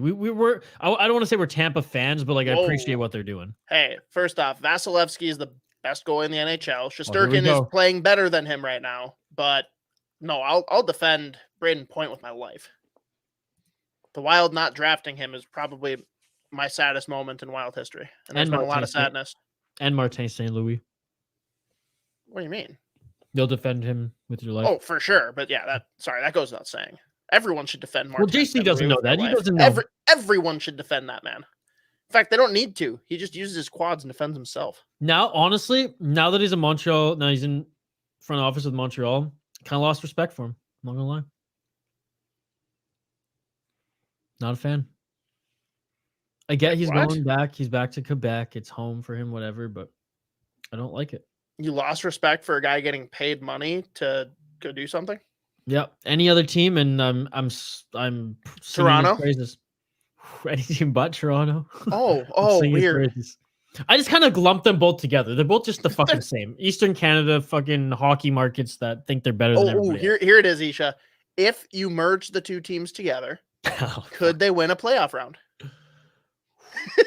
No, Montreal has nothing to offer, dude.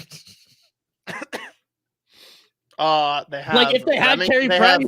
They have Remington Pitlick. Sorry, they have the entire Pitlick family. Yeah, there you go. So there's that.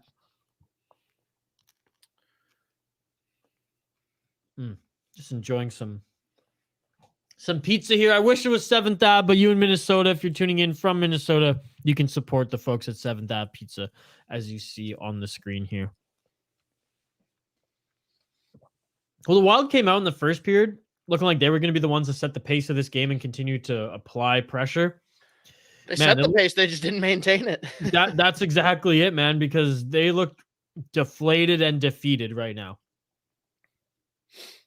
This is just blowing tires. Like, are you shitting me? It's pretty embarrassing, man, to be completely honest. This is a collapse. This is a collapse. In the skid they've had, in a game that's as important as this one, they look fucking flat. They're lost puppies. Not happy. Especially because they came out looking very, very good. And again, the one goal is Capo's fault. I'm not putting the other two on him. No, absolutely not. But like, and I know, like, take this with a grain of salt, but like even in like the shots department, yeah, they may not necessarily be like high danger shots, but the Wild are at least getting pucks on net more so than the Dallas Stars by a long shot in that first period for stretches of that period. Yeah, like you said, it looks like an utter collapse right now. Both the Wild players have to make some adjustments. And again, like, what is the coach going to do about this? He can't keep just sending the same players out there and doing the same thing over and over again.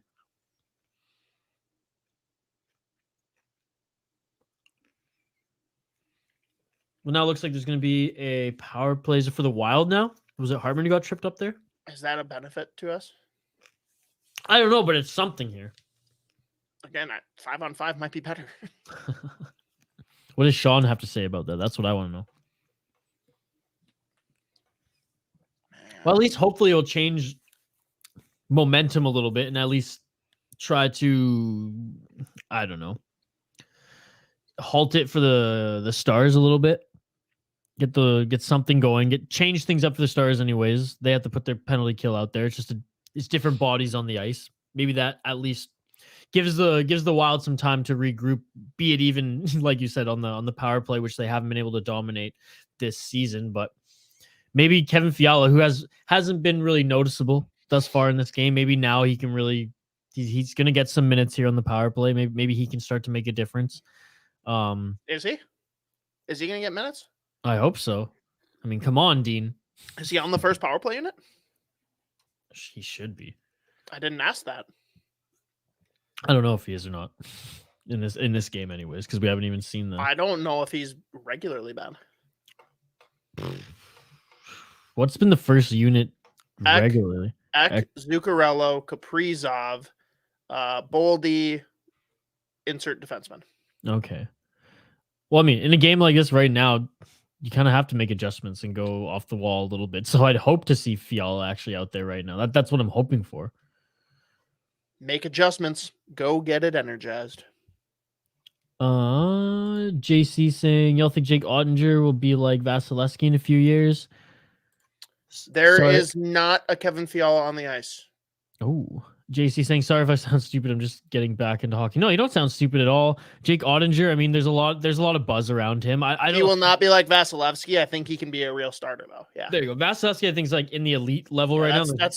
Do you think he can be like Patrick Waugh? No, probably not. Yes, Stanley Cup. But no, I do like Jake Ottinger if they really give him the chance. Sean saying, who watches the Wild this year and bets the under? Riker, what's up, buddy? Let's go Wild. Thank you for joining the stream. Like the video, subscribe to the channel. If you're a fan of our podcast, the Sota Pod podcast, we have video content relating to the podcast every single day, dropping on the channel, and every Sunday we have live content, whether it's a live 2-hour talk show or a live watch along if it's a game day. So like the video, subscribe to the channel, and make sure to comment, as it's a comment-driven live stream, so we'll take your live reaction throughout this entire game. Is Matt Boldy in right now? Sure is. Yeah, I mean, the Stars doing a good job on their penalty kill. The Wild Not really doing anything right now. Everything seems to be getting stuffed by the Dallas Stars, who fully have the game's momentum in their favor. I'm sorry. Does anyone think that Jared Spurgeon should be a first power play quarterback? No, it's not his game. Like, he's not a puck-moving defenseman first and He's foremost. the most underrated defenseman in the league. Every game is part of his game. That's No, just how it works. he's really good at taking away space from his opponents. He's a very, very good, if not great, tactical defenseman, but he's not like a take the body first defenseman, and he's not a Quinn Hughes style, Kalen Addison style puck moving defenseman on the blue line. That's not his game. He's good at transferring the puck to the defensive zone, to the neutral zone, or the offensive zone, but he's not one to be a power play quarterback or have the offense run through. And I don't think he ever was that. He's an incredible skater. That doesn't mean he should be held with the task of running the offense. That's my opinion. Riker asking, has it been a good game? I have not been watching it the whole time. The first period was it started out strong for the Wild, but now, I mean, Dallas is taking over, and it's not the most exciting game. 3-1 for the Dallas Stars. Shots 20-17 again for the Stars. Hashtag Norm Green sucks. That he does. You have a poll question going on right now. Do you not, Hoppy? There was one to start. It's probably over by now. Okay. But let's find it. You can follow us on Twitter, by the way, folks, at the Sota Pod. You can find us on Facebook as well at the Sota Pod. More active on Twitter, but we do post a lot of our content on Facebook as well. Yeah, so the poll question was, how important of a game is the Wild against Stars game this afternoon? We have 47.2% going to I hate Norm Green. There you go. 35.8% going to 7 out of 10 important. We have slightly edging out just another game of the year with 9.4, and then just another game 7.5. So pretty much people think it's pretty important, but not detrimental. There you go. I think this is a huge game, personally. No, for sure. And you said that in the opening segment as well. Riker saying, okay, thank you. I'm going to say it again. Wild can come back, I think, and win this. Well, I hope so, because my prediction kind of rides on that. A 5-3 victory for the Minnesota Wild. There's nothing that changing everything about the way they're playing this game couldn't solve. Yep. I found the best frozen pizza in the world in BC, by the way. No, you didn't. Mm-hmm. You haven't had 7th Avenue pizza, so In you can't judge. in BC. You said best frozen pizza in the world. No, I said in BC, didn't I not? You said I found the best frozen pizza in the world in BC, implying that the best frozen pizza in the world was located within BC. I mean, this one's I got to try 7th Ave because this is the best one I've had yet in the world, but it is hands down the best. But one in BC. Got it. But in BC. Shane, you can find it, by the way, at Thrifties if you want to give it a run for its money, too. It's just their Compliments brand one. Shane says, I just stretched. I'm going to go run on the treadmill. I will be back after. You should just leave the stream on, though. I knew you were going to say that. I tell them that every time. Like, keep the view count up, bud. Help us out here. Every time. Oh, I forgot. I mean, before I leave the house, I make sure my iPad is like, there's a timer so that it goes right on the YouTube app. Make sure. No, I'm just kidding. I don't do that. I wish, though. I wish. Riker, I thought the Stars were going to win, but I'm kind of hoping the Wild can. So your prediction coming into this game, Riker, if I'm not mistaken, was a Dallas Stars victory. I mean, I have the standings up right now. Where are the Stars right now in the standings? Right behind us. Right behind you. Let's say, yeah, it's crazy, and so are the Predators. All right, I think Kaprizov needs to give the Calder Trophy back. Yeah, you said the Stars are going to run a 7-2-1, a 3-game winning streak. The Wild 3-7-0, and yeah, now this game looks like my prediction is out of the water here, as Robertson is he's just dominating this game. 28th goal of the season, Hoppy. 28th goal of the freaking season for maybe the more deserving Calder winner now. Can we say that after watching this game? I think every time they play, the Calder Trophy should just be up for grabs. Whoever plays better. Oh, we got to start making a regular poll question. Just have it like every time Dallas and the Wild play, we'll just schedule it ahead of time. Just be like, who deserves the Calder today? I'm not in the business of losing followers. I'll do it from my account. I need to do a purge anyway, so there you go. Riker, yes. Jason Robertson again. And Sean saying 5 stars. I've gotten 3 texts already basically saying that our goalie situation's fucked. Yeah, and it sucks because it started out so strong at the beginning of the season. I was saying Cam Talbot should have been Team Canada's goalie at the Olympics, for fuck's sakes. That's still probably true. They don't have any goalies. I mean, Binnington.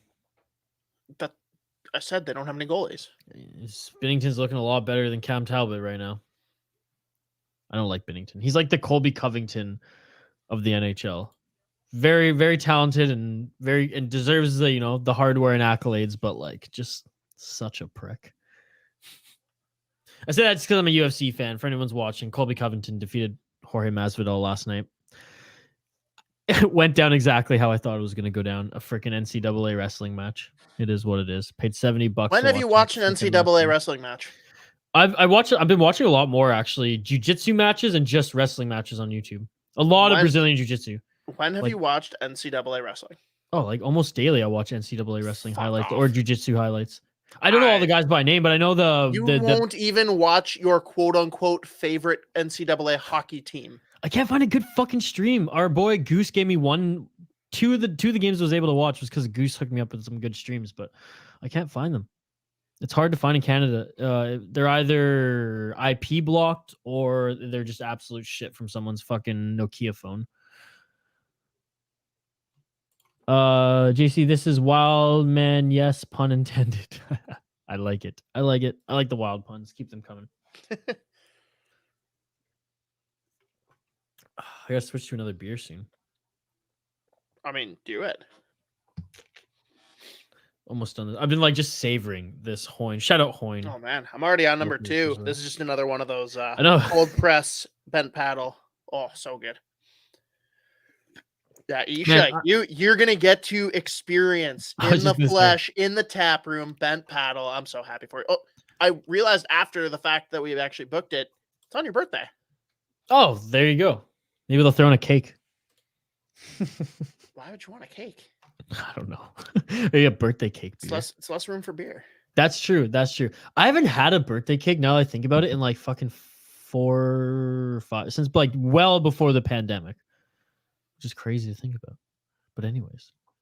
JC saying I was honestly expecting us to get our butts kicked today because we looked bad versus Winnipeg the other night. It's funny how Winnipeg just has a few teams' numbers and can make it a few teams look really bad, but then just get steamrolled by just like the Buffaloes, etc. of the league. Which Buffalo, by the way, give them some respect. They aren't the basement dwellers they were, of seasons past. They're actually playing good hockey. In the standings right now, but they look look decent. Dude, they are Thompson. Kudos to that man. Everyone thought that he was like off for dead. He's the one guy who like wasn't making it after converting to wing and somehow got thrown back into center, thrown into the fire, and he has been quite the player this year. He's gonna score more than 30 goals this year. Yeah, well, and how about Kyle Okposo too, man? Like, what a story that is. Resurgent. Him and Skinner, dude. Skinner's been solid. Yeah, but Okposo's a lot older than Skinner, and he's gone through more. I never thought I'd say this, but he's had more concussions than Jeff Skinner. Dude, how about 2 Minnesotans being the ones that fucking bury the Wild? Too bad. Historically, like so far for Buffalo, bad Buffalo Sabres in Middlestat and Okposo both score against the Wild. Crazy. Just absolutely fucking dumb. Yeah, Middlestat was is nearing the bust category for sure. Nearing. That's what I said. Rushed, nearing. Man. They fucked that up themselves. I know. He should have played one more year, if not 2, with the Gophers. Should have played in the AHL. They rushed him into the lineup and kind of broke him. He's a baby. Terry Ryan was rushed too. He's still the biggest draft bust of all time. We missed the opportunity to see Binnington fake fight Vasilevsky in the Olympics. like the IOC would ever let that happen. Fake fight, Isha. Like WWE. Oh, in that case, No, have you not seen Bennington like No, go I and like know. fake swing at people and then skate away? I know, but knowing the IOC, they would have just made that a whole fucking narrative and like shot fucking fireworks out of, you know. Well, guess what? Vasilevsky's not going to be playing in the Olympics for a while. Oh so- yeah, I just that totally forgot. That totally escaped me there. But yes, you're correct. Ryan Chambers, host of the Sarcastics Remarks podcast here on the Hockey Podcast Network. Hey guys, loving the watch along. Kakinen should have had that last one. He should have had the last one. last- He should have had the Yeah. second one as well. Yep, Was that the yep. one that he should have covered up? Yep. But the defense has been brutal. I don't know. I'd love to hear from Chambers what you think. Like the Wild's blue line has not been up to snuff. Yeah, Ryan, light up the chat, man. Huge Dallas Stars fan. Like I said, covers the Dallas Stars. Does watch-alongs on the Hockey Podcast Network. So JC24, this is your boy, Ryan Chambers, who was talking about earlier. He hosts one of the Dallas Stars podcasts on the Hockey Podcast Network and does a lot of work on YouTube and on our channel, the Hockey Podcast Rupe Network. Hintz as is a well. beautiful human. Rupe Hintz is one of the best players right now in the league. I love him. Chambers, what do you want for Rupe Hintz? Wait, are you talking from a Pittsburgh fan or from a Wild fan? No, Wild. Pittsburgh already has more centers than they need. Man, Joe Pavelski, what a fucking year. Rupe Hintz, 45 points. Dude, what a career for Joe Pavelski. He's still fucking crushing it. You know, and he's in the later parts of his career. He's still crushing it. Oh no, dude, he's one that I could see like standing the test of time. I could see him playing another 5 years. He's the Randy Couture of the NHL. Come on, don't know UFC what the fans. fuck I know that you means. know that. Hoppy, you should even know Randy Couture. Come on. He's an American legend. Logan Couture for the Sharks, yeah. Connor McDavid. Oh, That's a pretty high price, I think. I mean, I don't know who Connor McDavid with an E is, but I'll give you him. Deal. I accept. I remember when Nick Floor on the San Jose Hockey Now podcast, there was one episode, and Dylan didn't correct him at all, where he just said McGregor every time he was referring to McDavid, but he said it like 10 man. times, dude. Okay, that's exaggeration. He said it 5 times, but like it was just like, and we were killing ourselves every time. And he's like, what? And we're like, no, nothing. And he listened back to the podcast, and he was just so pissed at Dylan. He's like, why didn't you correct me the first time? Just one of those Floridian slips. Floridian. Yeah, I was trying to be funny there. Anyways, 4 goals, 21 shots, more like a sleeve percentage. Am I right? Isha, fucking learn to read. I can't see on this tiny screen. I'm sorry. I shouldn't be the one reading. Four Somebody goals help on 21 shots. More like a sieve percentage. Am I right? I thought, yeah. A sleeve percentage. I need better glasses, I think. I need better glasses, boys. These words are real small on the screen here. I gotta put the computer screen closer. So he wants Connor with an E, McDavid in a first. I'd give up a first in whoever Connor or McDavid is.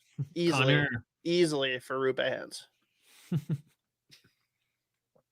Man, again, love I know Rupe it's not 7th Ave. I should just be pretending it's 7th Ave, but this is the best frozen pizza I've had in a long time. So good.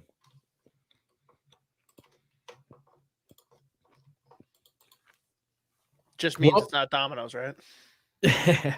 Dude, this frozen pizza is better than Domino's. And if a Right. frozen pizza is better, I guess 7th Ave is better than Domino's. So I was gonna say this You frozen don't know pizza. that. I mean, is it now? Come on, Domino's sucks. Tell us in the chat. Domino's pizza is like the worst pizza ever, right? Confirm in the chat, No, Papa Murphy's take and bake. Worst ever. dude. Honestly, Canadian Domino's pizza then is the worst pizza ever. Oh, dude, So Canadian, bad. most things are bad. Yeah, that's true. Except for You have good syrup. You have good poutine. we have elite syrup and we have elite poutine. But yes, I can't wait for you to go to Tom Reed's. I'm excited. You talked up this poutine. It's enjoyable. I'm excited. I haven't had a good poutine. Well, I haven't had a poutine in a while. And I say good because like the last one I had was from fucking McDonald's. Which I don't See, think we they don't, do. we don't in- have that at our McDonald's. So Really? Well, that's Canadian. I think they actually stopped it at the ones close by. Oh, fuck! I should have brought it. The Shamrock Shake. I had the How first was it? Shamrock. It was good. It was good. I like. Well, you're not nearly as excited as you should be. So I mean, I'm not a huge mint person, anyways. But I liked how this I'm was not like. either, but I know, love the Shamrock But shake. that's what I'm saying. Like, it's not like overly minty. I don't know. It was good. I was happy. I didn't Hint go of into it mint. necessarily pessimistic, but I went in not thinking I wouldn't be as stoked as like, because Hoppy was saying, that this thing was incredible, and I was like, oh, you know what? It's good. I'm gonna have another one. Oh, Sean, fuck you. One sec. JC24, this Stars team gets my blood boiling. Can we beat the best teams in the league, then lose to the Canadians and Coyotes? I mean, that's the roller coaster that is the NHL. Am I right, JC? How much should we give up for Marc-Andre Fleury? Stop. Absolutely fucking nothing. Yeah, Sean listens to our podcast. Yeah. Neil He just knows. ran with that. Ugh. No, but Neil actually thinks it's a good idea, and that's the problem. Poor Neil. Sean's just trying to troll, and I appreciate every bit of it. No. Sean is unbelievable. It was funny. Dylan asked me the other day. He's like, if you knew what Sean looked like, would that just ruin Sean's persona? I'm like, oh, 100%. I was like, Sean to me right now is just like the smart Wild fan with the Wild logo, and that's like I think Sean Cosgrove, and like Dude, now he's Millhouse. Oh yeah, well on YouTube he's still Minnesota Wild logo, and to be honest, I've been interacting more with Sean on YouTube lately than Twitter, but fair enough. I don't know where I was going with that. Anyways, just Dylan and I the other day we were talking about Sean, about how much he's a beauty. Pretty sure I saw what he looked like once on Twitter. So I'm not ready to have the glass mystery's shattered been solved. yet. Like when I first saw what Hoppy looked like, again, took me a while to get used to it. I just kept picturing his logo the whole time. I was like, oh, you aren't a Hops with like Oh, Isha, you aren't a baby smoking a cigarette? That is literally me, though. That is me. That Not is now. me. Not now. I've kicked It's the not habit. far. It's not far off. You've only gained like a couple inches. I know. I'm fucking short as shit. Like you, like when I meet Q, like he's literally gonna look down on me. Oh man. Because apparently he's a fucking monster from what you said. He's tall. That's about it. Yeah. Ryan, by the way, saying agree, JC, and lost to Montreal, Ottawa twice, and Vancouver when they were really bad at the beginning of the year. Vancouver still is pretty bad, by the way. Like Bruce Boudreau, he's the reason the team is winning games. The team's still pretty bad. JT Miller's the reason the team's winning games. Fair enough. Little Caesars is the worst. Their sales pitch is that their pizza is cheap and ready. But Sean, they're living up to their expectation. Sean, it's I cheap would and ready. rather eat fucking Little Caesars than Domino's, and I would 100%. I think Canada just hasn't caught up to U.S. Domino's. Domino's isn't that bad anymore. Canada Little Caesars is better than Canadian Domino's. How much is a Little Caesars pizza though in the States? $5. Okay, it's like at least 10 here. Right. That's because you're stupid Canadian money. Yeah. And it's like $12.99 for anything that's not cheese. So yeah, for $5, I'll take it. Sure. Yeah, it's $5 for a medium, right? I don't know, whatever the hot and ready is. Yeah. Dude, honestly, I'll take a hot and ready over a fucking Domino's piece of shit cardboard pizza any day. JC, You're gonna have it here, and you're gonna be like, "I'm sorry." I won't say I'm sorry. I might say, okay, American Domino's is better than Canadian Domino's, but I'm probably gonna say Domino's still fucking sucks, and it's the worst pizza I've ever had in my life. I mean, Beaufort Pizza, by the way, in Nanaimo, which no one will know this on Minnesota Wild Stream, but I just have to say it. They gave Domino's a run for their money. It's cheap. 2 for 1. Fucking sucks. Ryan, can't stand Papa Murphy's. Papa Murphy's is garbage. Thank you, Ryan. Why should I have to ban my own pizza? What does that mean? I don't know what that means, but either way, I'm with him. Ryan, context. Yeah, Ryan, a fellow American. Again, being the Canadian, it's fun on the podcast because there's just some nuances that we each have that we don't understand, and it makes for good. But on the live stream, we're interacting. I don't know half of the American chains, and other than Shane, no one else knows the Canadian ones that I'm talking about. Yeah. Best pizza place is Papa John's. See, like that's a fucking hot take. Both. So I was never a big Papa John's guy, but JC24, I will say that since they got stuffed crust pizza, I'm okay with it. If we're going like with the fast delivered option, I'm okay with it. I'm in. Randomly, like I don't even think in Vancouver, like the city, There's a Papa John's. Yeah, there was one like in a So where you're at? no in Vancouver, the Yeah. big city.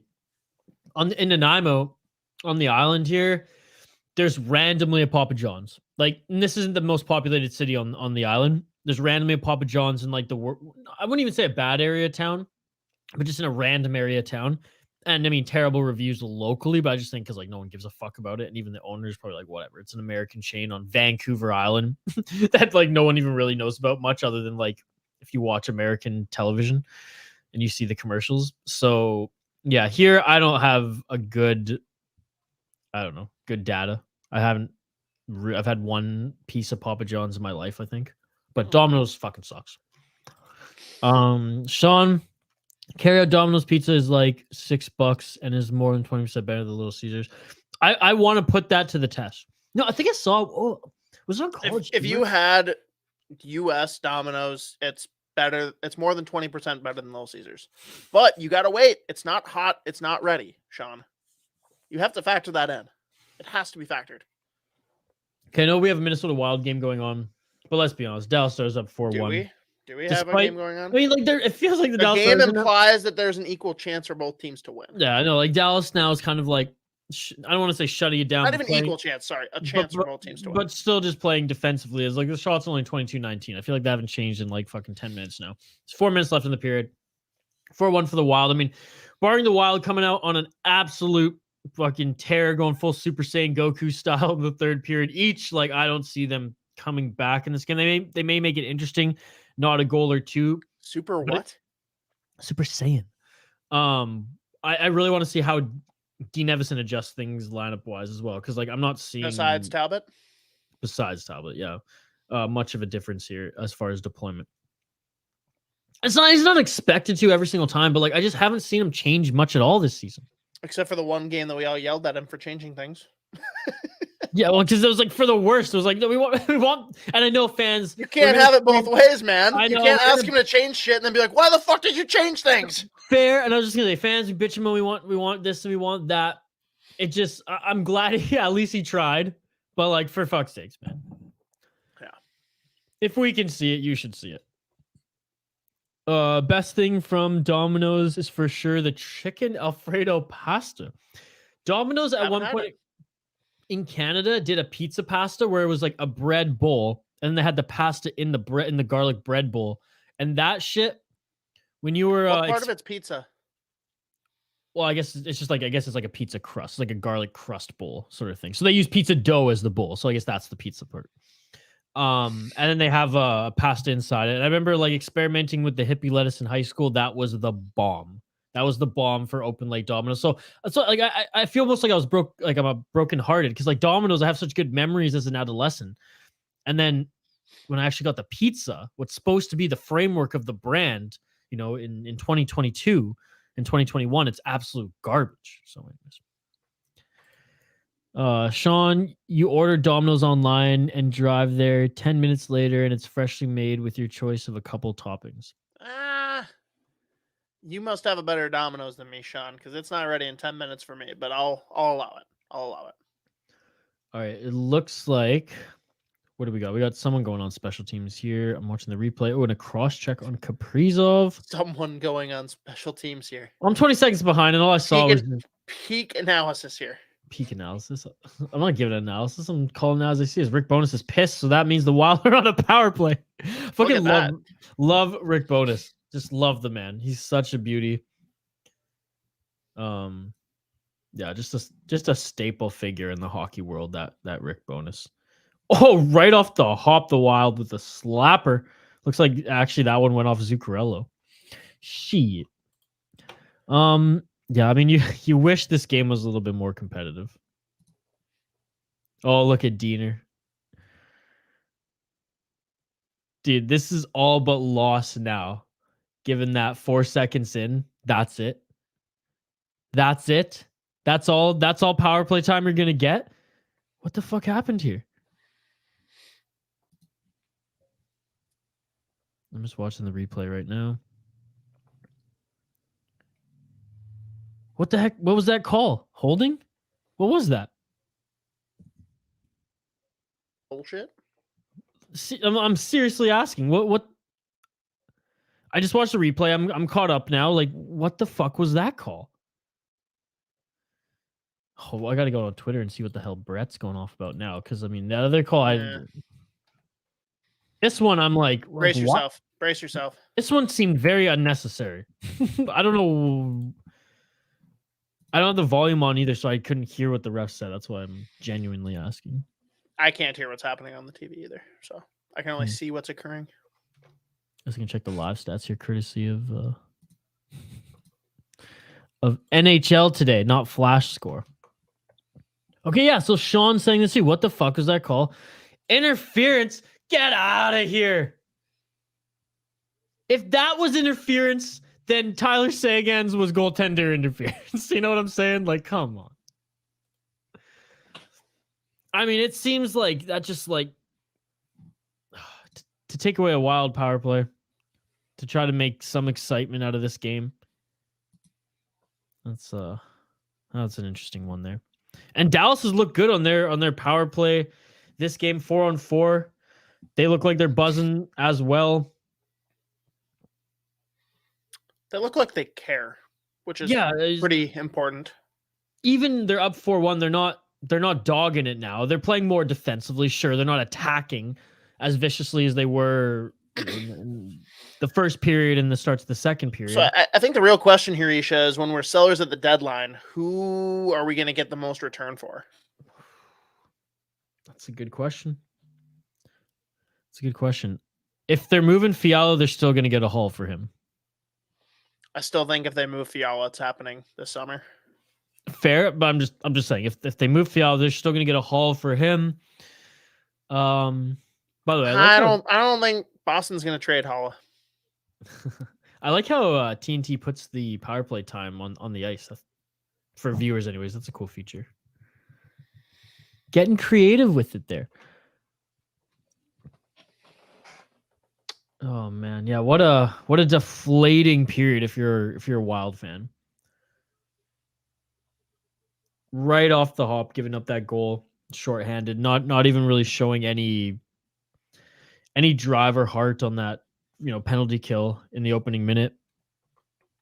Shane saying he's back. Shane, you missed some shit. Let me tell you, you missed a crazy second period, especially if you're a Dallas fan. You're smiling right now.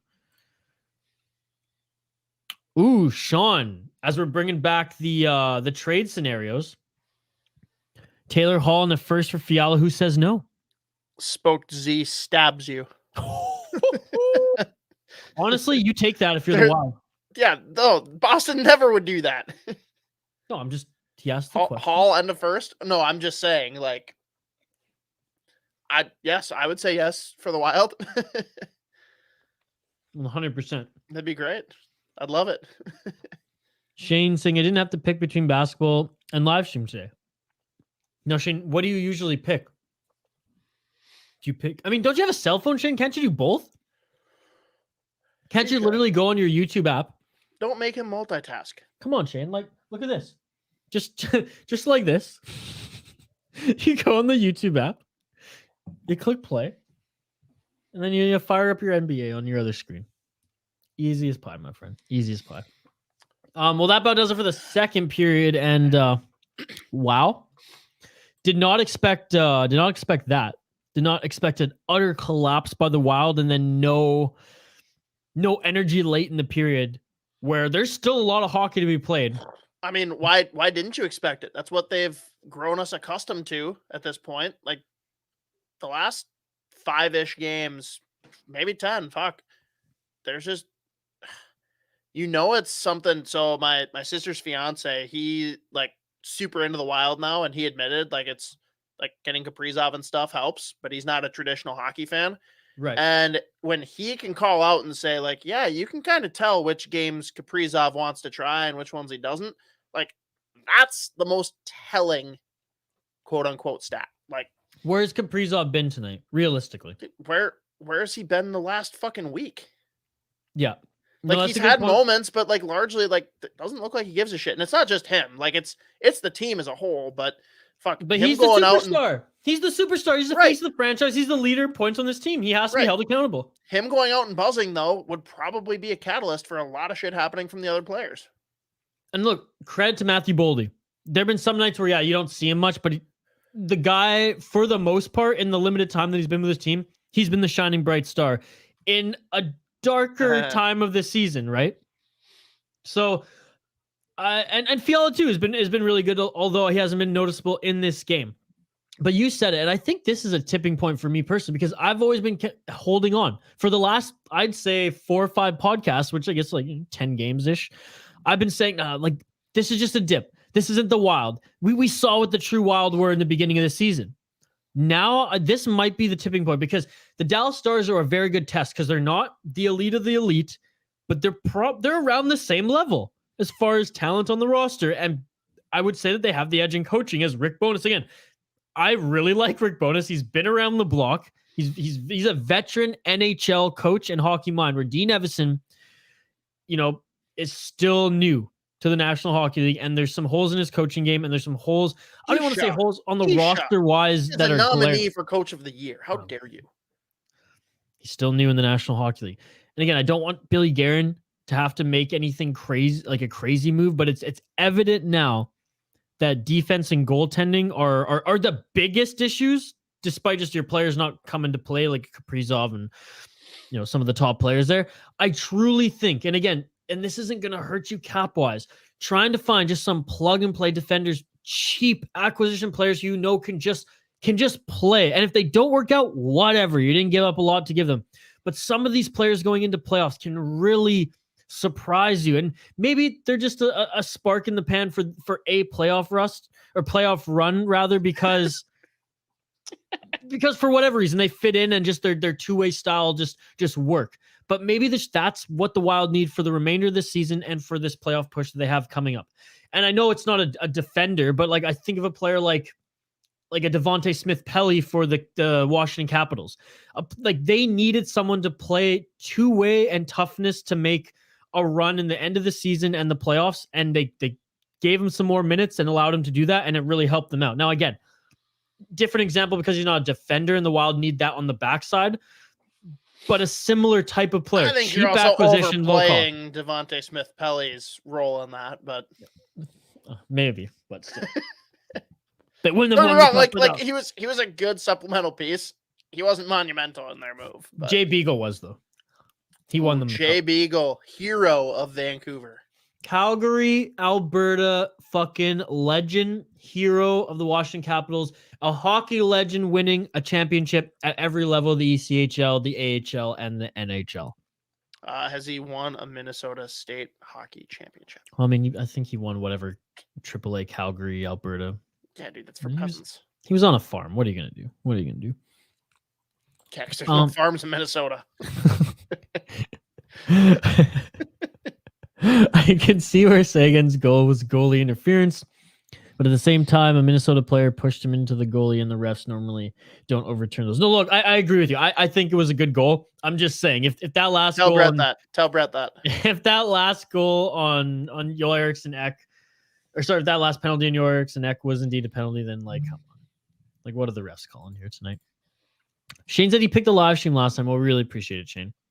As always, my man. Oh, Shane, how was the show last night? Shane invited me to a show. I was working and watching UFC in the background, pretty much till 11 p.m. Nice. Sean, this was predictable. The Wild are like plus 29 expected goals. Offense regression was inevitable. You can't outscore your problems forever. Accurate. Oh. Agreed. I don't know what this means, but shout out Diener. Won the rent. What? I've paid my rent, bro. I don't know what that means. We had some trolls invade the Hockey Podcast Network latest watch along with two hosts who are new to it. I felt bad, Hoppy. Like, it was bad. Like, they were impersonating people in the stream to try to throw, or people in the chat to throw off the hosts. So they were thinking it was other people, but then they were coming in and just saying terrible things, right? And like, so I jumped in the live StreamYard thing and was like, hey, this is what's going on. If it's a little off, you can ban them by doing X, Y. But they kept coming back throughout the whole thing. And yeah, it was comical if you're a viewer, but the poor host. And I know we had one viewer who was taking some abuse, and we we then told them they were trolls. They weren't, your peers here, but like it was.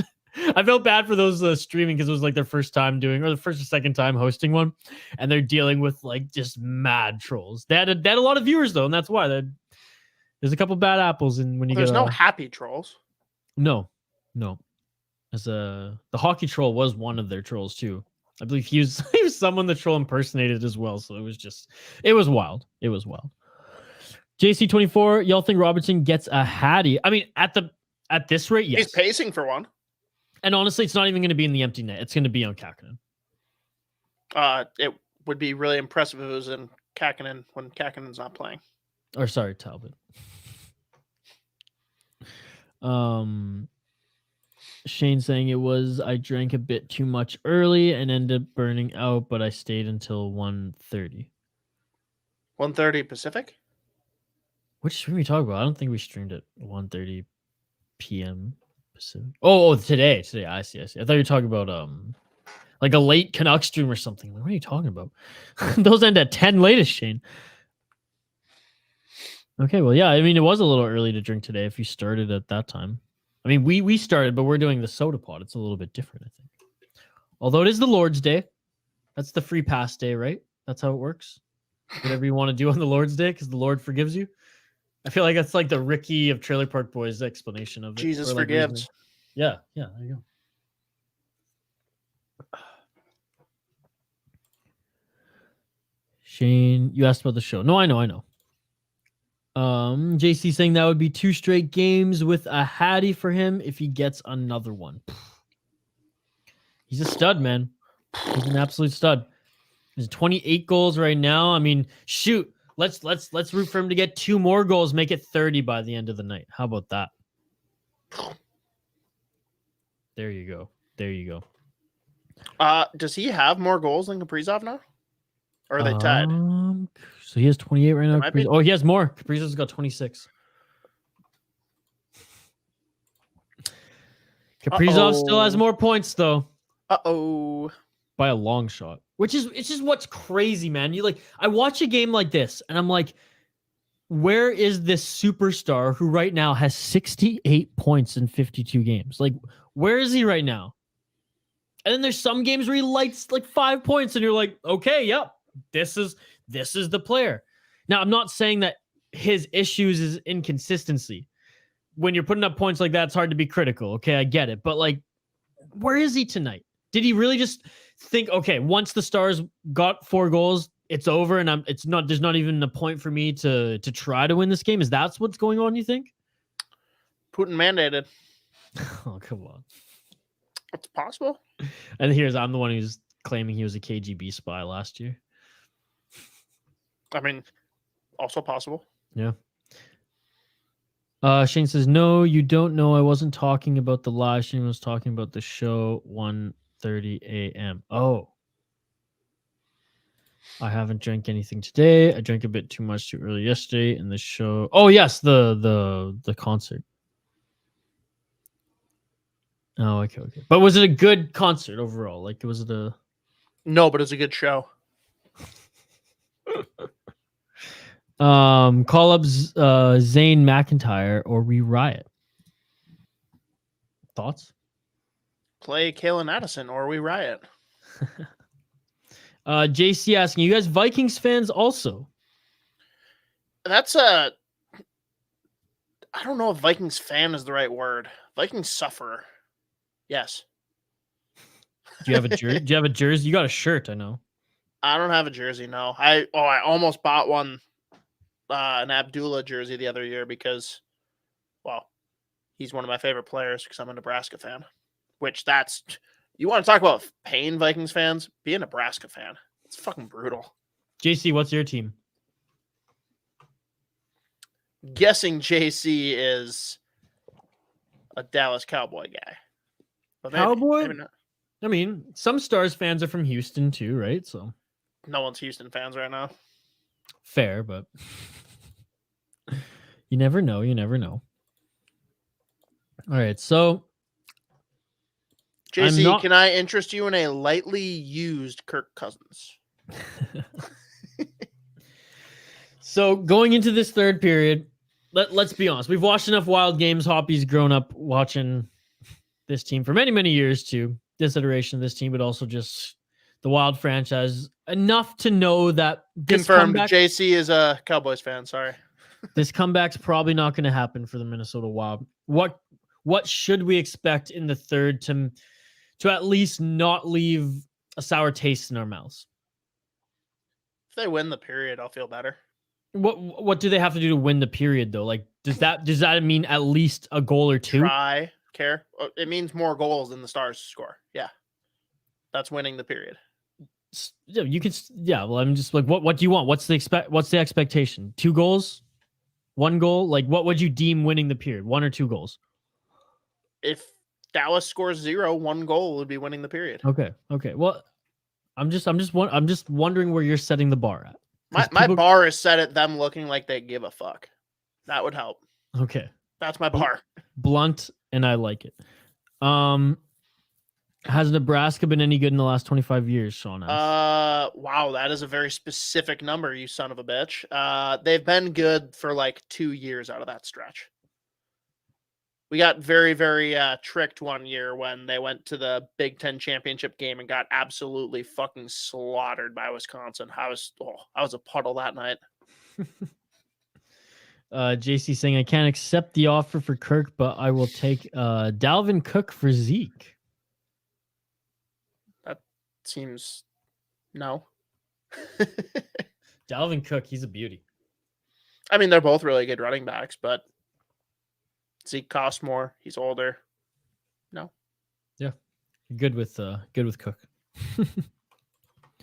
Ryan Chambers, don't count them out though. The Stars have been known to turtle, aka only play defense and lose the game. Well, that sounds like the Wild. For the last 10 minutes of this game, or the period rather, they have been playing just defense, and the Wild haven't been able to do shit, so it's working.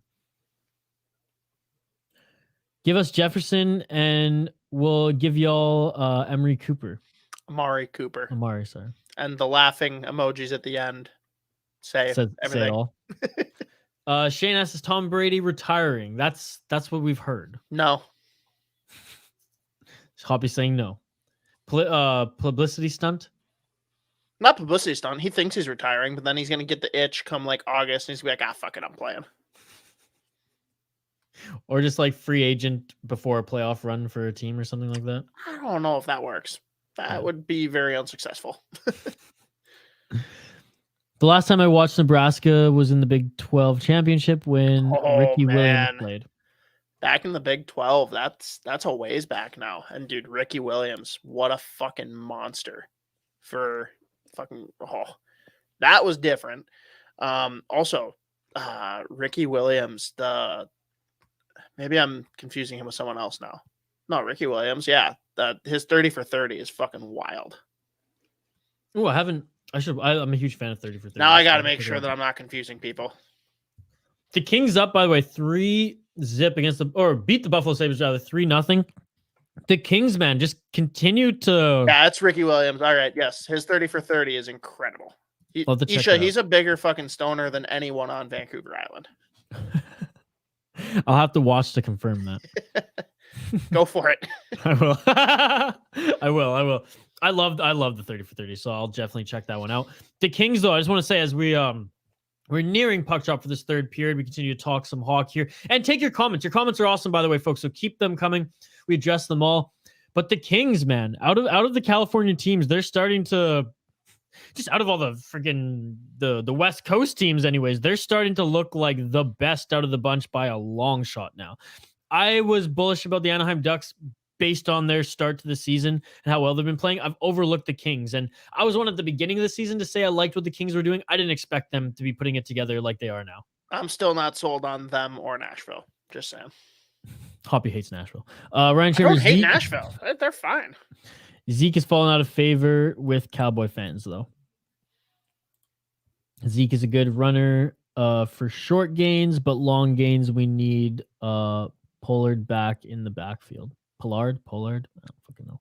Pollard. Ryan confirming JC24's comment. Ricky Williams gets in trouble for using weed instead of opioids dude was ahead of his time. Dude is a freak in college, though. Like, absolute freak. It's crazy that even in like early MMA, people would get pee-pee whacked harder for smoking weed, and sometimes even kicked out of like promotions. Whereas people are using performance-enhancing drugs or like coke, we're back in like 4 months. Whereas like I think like fucking Nick Diaz got a 5-year suspension from USADA for weed in the UFC, and then like it was argued down to like a 3-year, but still he was just like, screw this. This is ridiculous. And there's one fighter too who would constantly get hit with it, and he would win. Like he won all his fights and then ended up getting kicked out because Dana White went on some crazy rampage about it, and then went to WWE and makes 4 times the amount in WWE now. So there you go. All right, folks, we're almost into this third period. A few more minutes till puck drops. We're gonna take a quick break. Hear word from our sponsor, word from a friend at Back Channel again, as well as our friends from Beer Dabbler. So check out these sweet little promotions. We'll hear word from our sponsor, DraftKings, and we will be back for the third period. Let's hope that the Minnesota Wild can, quote unquote, win the period, and in Hoppy's words, score more goals than the Dallas Stars. We'll see you on the other side. Again, get your comments in. Live watch along here. Dallas Stars, Minnesota Wild here on the Sota.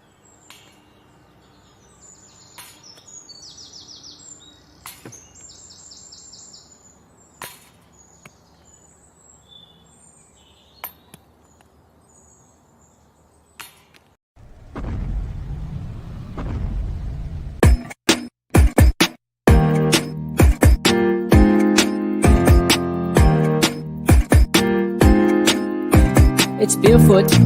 He's got 12 crawlers for feet, yeah. It's barefoot. The luck he brings can't be beat, yeah. It's barefoot. He ain't won nothing from you, no. It's barefoot. Except them back channel brews, yeah.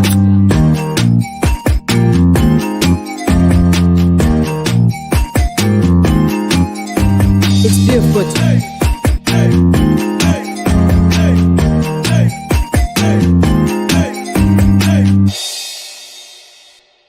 It's barefoot.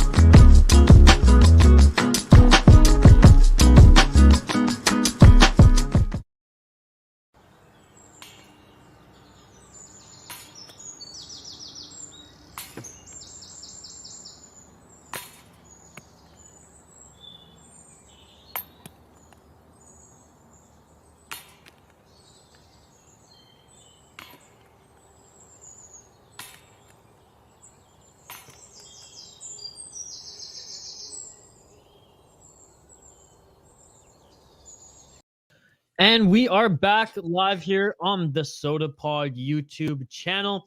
The third period is underway, so we'll get the live stats back up here. Billy Guerin was actually being interviewed in the third period, and his voice is still, or sorry, in the second intermission, his voice is still being heard here in the start of the third period. Always nice seeing Billy G on the broadcast. We got a few comments that came in while we took a break, but first, just want to give a big shout out to those who support us here on the Sota Pod. We've been talking about 7th Avenue Pizza. Also want to give a big shout out to Northland Vodka. If you're local in Minnesota, 2 staples in Minnesota, Northland Vodka and 7th Avenue Pizza. They support us, so go support them. And you saw the little commercial as well. We're proudly sponsored by DraftKings, a leader in daily fantasy sports, but also sportsbook. I know in Minnesota, you can't jump on the sportsbook. You can still play daily fantasy, and if you're a fan of UFC, or any other sports, combat sports in particular, it's a whole lot of fun. And you know what? The daily fantasy for hockey is a lot of fun too. Using the promo code THPN gets you some free bets, so you might as well take advantage of it if you're a fan of the Sota Pod. Shane asking, what do you think about UFC fighters taking mushrooms before a fight? I mean, I don't think it would be a competitive advantage, Shane. So microdosing is one thing, because I actually know of some UFC fighters today who microdose as part of just their lives. Quiet snitch. That's how they. Well, no, Rashad Evans, and he actually just came back out of retirement. Snitch. He's on the UFC panel, and he's very open about how he like microdoses and has actually gone on a vegan diet, and it's helped clear his mind and cleanse his body, and he's a better fighter in his 40s than he ever was in his mid 30s, competing at the highest level. So I mean, Paul Bissonnette goes off about his That's not who I'm getting my advice from. for people who've been punched in the head a lot of times. Let's just say that. Yeah. I heard something about Joe Rogan. I mean, Joe Rogan loves his macro dosing. Let's just say that. Right. Oh man. I mean, don't get me wrong. I love when Joe Rogan brings on guests to talk about mushrooms because they are, yeah. There's not enough talk about them in the science world these days either, and I think especially in the medical field, they're starting to be more and more prominent. And Joe Rogan loves to highlight that sort of shit. But anyways, 2 minutes into the third period, surprise, surprise, the Stars the one pushing the pace. However, the shots are only 23-20. But again, the take that with a grain of salt, because as soon as the Stars had that huge lead, they've been playing defensive hockey and haven't been pushing the pace like they did in the early parts of the second period. Yeah, the Wild need to win the period, as Hoppy said before we went to break here, just so we can leave this stream and go into actually our podcast recording just not pissed off. I think overall, I think that's just what we need, in the grand scheme. Nah, I'm ready to go into it pissed. You're ready to go into this pissed. Thanks everyone commenting, by the way. Really appreciate it. It's comment-driven live stream. We've had some decent viewers today. We've had some regulars continue to stay on and comment, and we really appreciate it. Much like Riker. Riker, you're a beauty. Like and subscribe if you haven't already, because we'll be live streaming, whether it's a 2-hour Wild talk show every Sunday or a watch-along if it's a game day. So join us. We really love when you join the conversation. Is Wild's fighter right now? I'm back. Is Wild's fighter in right now? Oh. Like they're Moose? big men? He is in the lineup, if that's what you're asking. Anson Carter was interviewing him before the game, so there you go. There you go. Do you think the players care about the Anson Carter stuff? I don't think so. I mean, they probably had. I mean, the ones that follow that kind of stuff, or just are follow the media or whatever, they probably had Russo's back just because of his relationship with the locker room. I don't think Russo has a bad relationship with any current Wild player. No, right. I mean, okay. What do you think Dumba and Greenway thought? Ooh, that's an interesting question. I'd still have to think that they were backing Russo on that one, and we're no, I get it, but I'm do you think that they're just yeah, I'm not touching that, or are they dude, what the fuck? I think they probably had a conversation with Russo about it. We're dude, what the fuck just happened? But I don't think they let it leak, nor did they, because we didn't see it into addressing it publicly. No, I know they didn't address it publicly. Rev hip check again. Isha, you fucking did it. You what? Idiot. I know Sean changed his profile picture. It's your fault. Yeah. Glass shattered. Almost. I was so lucky I got Matt Boldy's stick this year on Valentine's Day. Wow, that's awesome, man. Cool. It's way more details than I need about your Valentine's Day. No, that's pretty cool. Russo said Dumba talked to him and said nice things. Thanks, Sean. If Sean said it, it's definitely true. Oh, 100%. 100%.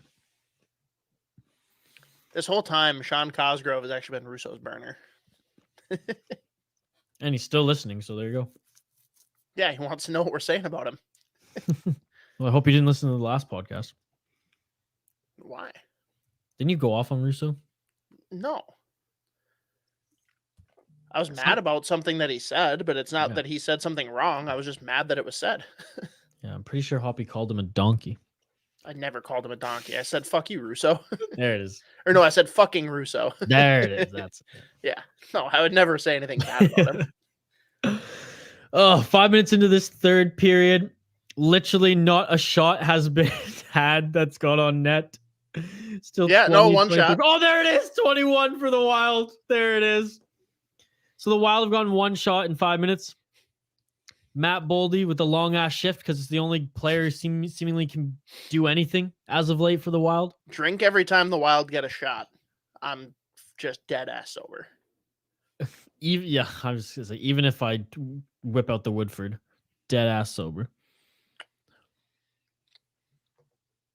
Sean said, note to self, watch last podcast. Russo, don't you dare. JC saying, I want to see a fight, man. Yeah, you know what? Me too, JC. You know, last night I thought I was paying almost $100 to watch a fight. Didn't see one today. I'd like to see one in this hockey game. Like I said, I watched a wrestling match yesterday, not a fucking fight. What are you doing? Robertson, man, what a stud. I'm used to now the ads on the jersey helmets that like I rarely notice it, but just zooming in there on Robertson, the 7-Eleven, perfect, clean as hell, matches the whole get up with the Dallas Stars. So I love it. The worst is when you see one that just like the color is just completely off, and you're like, why did you go with, you know, this bright orange color on our blue helmet or something like that for a sponsor? Dallas, nice clean 7-Eleven sponsor on the helmet. People were ripping those. I remember the start of the pandemic too, like going. I think we even had like addressed them on the podcast. It was such big news. But now, like, is anyone talking about sponsorships in the NHL now on you know, gear? No, They'll wait until it's on jerseys. Yeah, and I'll say the same thing. If it needs to be done to grow the league, sure, but I don't want it looking like the SHL. One is fine, like the NBA. Give me Ben versus Foligno. I want to see Ben. I'd like to see Ben versus Ben, but is Jamie even in the lineup? Going to say that. Is Jamie in the lineup? No. So there you go. No, Jamie's in. Jordy's not. Jordy's not. Yeah. I don't think they would fight each other. They've had some hard battles. But I think even they said they wouldn't fight, but they would they'd cross check each other, sort of thing.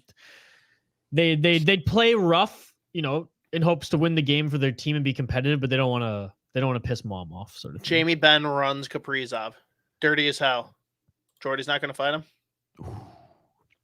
No. I don't think he would. Then why the fuck is he seeing the ice? Look, man, it's hard for me to say this because he's a Vancouver Islander, but like I have no idea. I don't know why he's here. He doesn't do us any good. Those Vancouver natives, worthless. Worthless, I tell you. Get him Ottinger.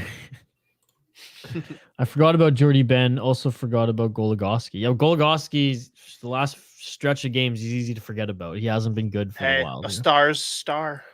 A star's star. Yeah. Hang on. That was such a dumb fucking trade that they made with Pittsburgh. I'm sorry. I love Goligoski, but that was a dumb trade. Yeah. I mean, he's having an okay year, but he's. Do you even know what the trade was? What? No, I don't remember. James Neal and Matt Niskanen straight up for Goligoski. Right. Yeah, that was dumb. Where is James Neal? Is he even playing anymore? I thought Real Deal was in Edmonton now, right? That's what I thought. That's what I thought too, but just not playing. Buried. I don't know. That's a good question. I'm gonna check that out. Where is the Real Deal James Neal? Because with the Vegas Golden Knights, goes on an absolute tear with them. Signs the big money. He's gone on tears with a lot of people. Dude, when him and Malkin were ripping it up in Pittsburgh, I mean, fuck. So good. He was so good. Okay, he's in Springfield, St. Louis's AHL team right now. He's absolutely in St. Louis. I feel dumb. He was absolutely in St. Louis this year. 19 games of St. Louis. 4 points. Now he's got 7 goals and 9 points with the Thunderbirds in Springfield. There you go. Alongside Homer Simpson. Pretty sure the guy said he washed his hair like once every 2 weeks.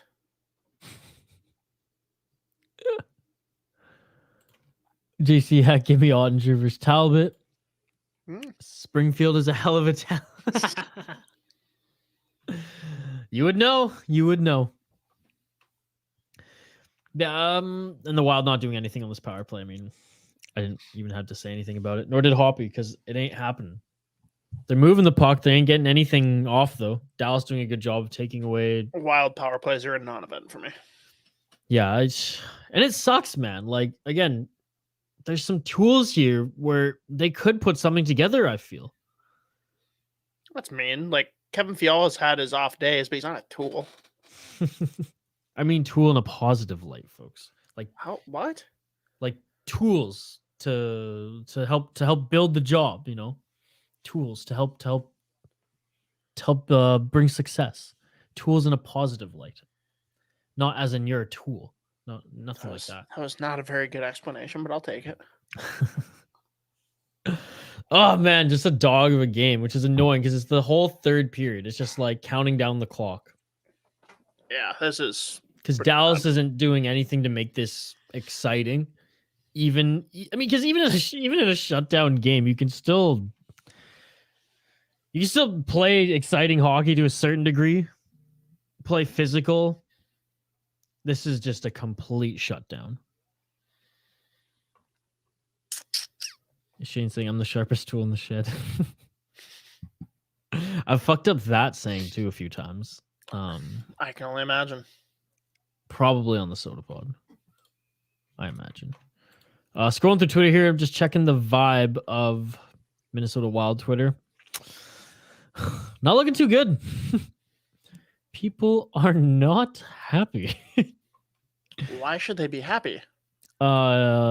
Feeling underscore MN75 saying Huh? Hammond would have stopped these. Alex Because Hammond's a stud. Micheletti saying the Wild started this game so well. What a change in momentum. Special teams and goaltending strikes again from Baki. Oh, Seth just going off, so it's not even going into all those. Really, Seth? Yeah, just all around everybody that I follow from Wild Twitter. I mean, fucking even Wes Walls is going off, dude. Like, this is crazy. Yeah. Not a good vibe check there as I did a quick scroll of Wild Twitter. Wow. Luckily it's been the same few people in the chat though, having a good time. JC's having a hell of a time. He's not a Wild fan, he's a Stars fan.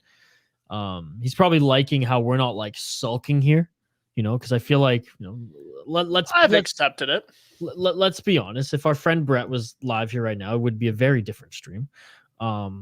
We've accepted it. We're taking the blows. It is what it is. The Stars are deserving this win right now. It's annoying that they're just playing shutdown hockey, whereas the Wild are actually leading them in shots now narrowly, though, but getting something up against the Dallas Stars goaltender. And I know I shouldn't even say credit, but they were just on a power play, so that is something to do with the equation, and now starting to press the pace a little bit more. But I mean, with 11 minutes left, if they came out hot in the beginning of the period, you know, I'd even hear on the live stream, I'd talk it up that maybe there's a chance. Right now, it's like it's dwindling so far that like I don't even think there's a chance that they're even going to score a goal here.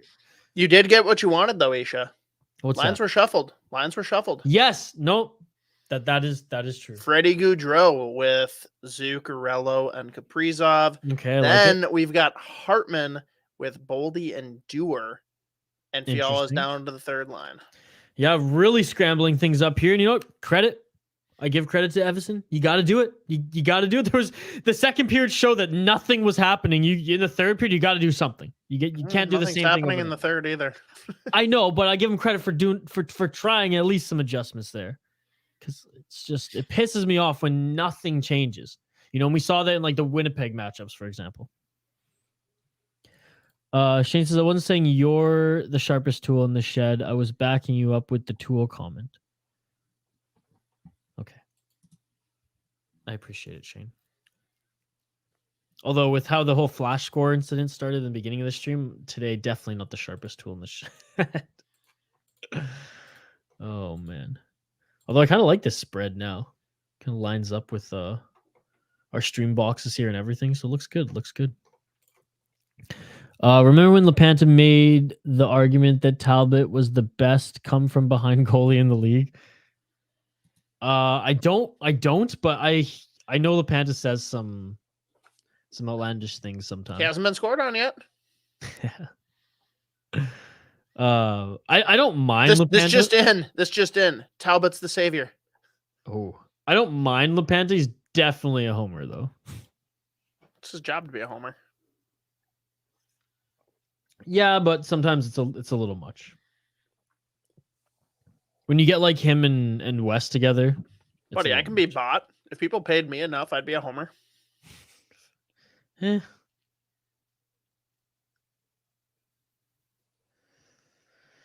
Yep. 10 minutes left in the 9 minutes left in this game. I mean, just like even just the way like Lindbergh just like or Klingberg rather just taking his sweet ass time. It's just funny. Ryan just called this complete defensive shutdown. Textbook bonus hockey. I'm sure the Wild fans at Isn't home. bonus hockey overtime. He did, yeah. I guess he did make a name for that too. I mean, if you're what? Play on words. Bonus. BONUS. Oh, bonus. Ha ha ha. I mean, if you're at the Excel Energy Center right now as a Wild fan, I mean, you must just be just defeated and pissed off too at this game. I mean, like I'm looking. Yeah, I guess you're just drinking at this point. I'm looking at the Wild crowd right now, and it's just no smiles all around. And it's just a dog of a game too, because you can get blown out if your team's at least still trying, or even if the other team's scoring. Like at least it's a spectacle and it's event. When you're going and you're just seeing like just pure shutdown hockey, like it is right now, and a Wild team just desperately trying, and it's just failing over and over again. Like I said, it's Colby Covington, Jorge Masvidal all over again. Early in the year, he found a stat that when the Wild were behind, he had like a 9.6 save percentage, just the most useless stat ever. So it's like a reach of a homer stat there then. That's funny because you think that like there's easier stats to find that you can like run with a narrative rather than that one. I don't know. No, because there's no other ones that sound positive. There's no other positive ones.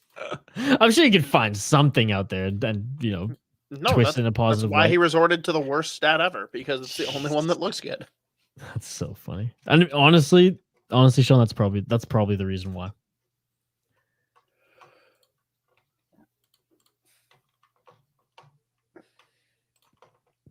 At least we did get Everson a 3-year extension.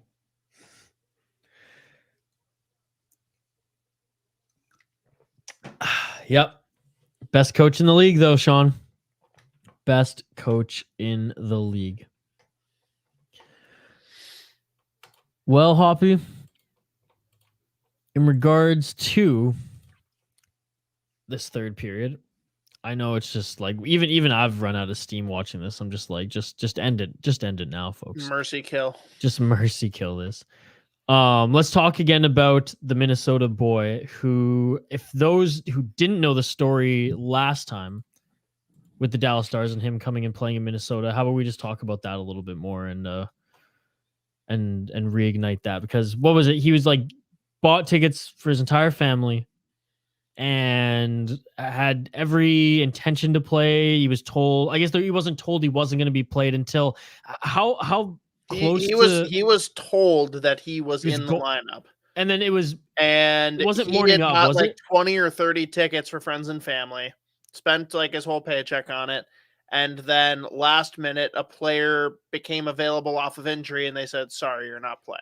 So how much time was it between lacing it up thing? Because it wasn't like in the morning. Because in the morning he thought he was playing. It was close to game time, but I mean, regardless, you tell someone they're playing, it's just kind of shitty. Yeah, especially just like routine wise too, right? Because maybe you have a whole day of routine. Hockey players are superstitious, right? I mean, I'd argue every athlete kind of has their routine as well. So I just think that'd be just shitty over, like with the whole narrative of him spending his money and the family coming and everything. That's one thing, but also just fucking up the routine like that is just annoying too. I'd imagine mentally preparing yourself and physically. for a National Hockey League game. JC, since you're obviously new here, not being a Wild fan, this is very normal. Dean Evison has become extremely trigger happy with pulling goalies. It's like it's his drug now. He just needs it. He needs to pull goalies really early because his team can get back into the game. Which, Isha, that alone is reason that your comment that it was going to be a goal on a goaltender instead of an empty net for Robertson was just dumb. Yeah. You should have known that Evison was going to pull him. I should have known. Because, yeah, he's going to get it here. Or in, his next shift anyways. Yeah, I mean, Evison he's like, Patrick Waugh did it at 7 minutes. I'm going to do it at 8. Waugh did it at like 15, though, I think. Yeah, he didn't give a single fuck. Not one. Trying to fight Bruce Boudreau in his first game. Unreal. Yeah, well, it doesn't seem to be helping the Wild because they still can't score. It's not hurting them. No, like it's. Talbot absolutely deserves a shutout for this game.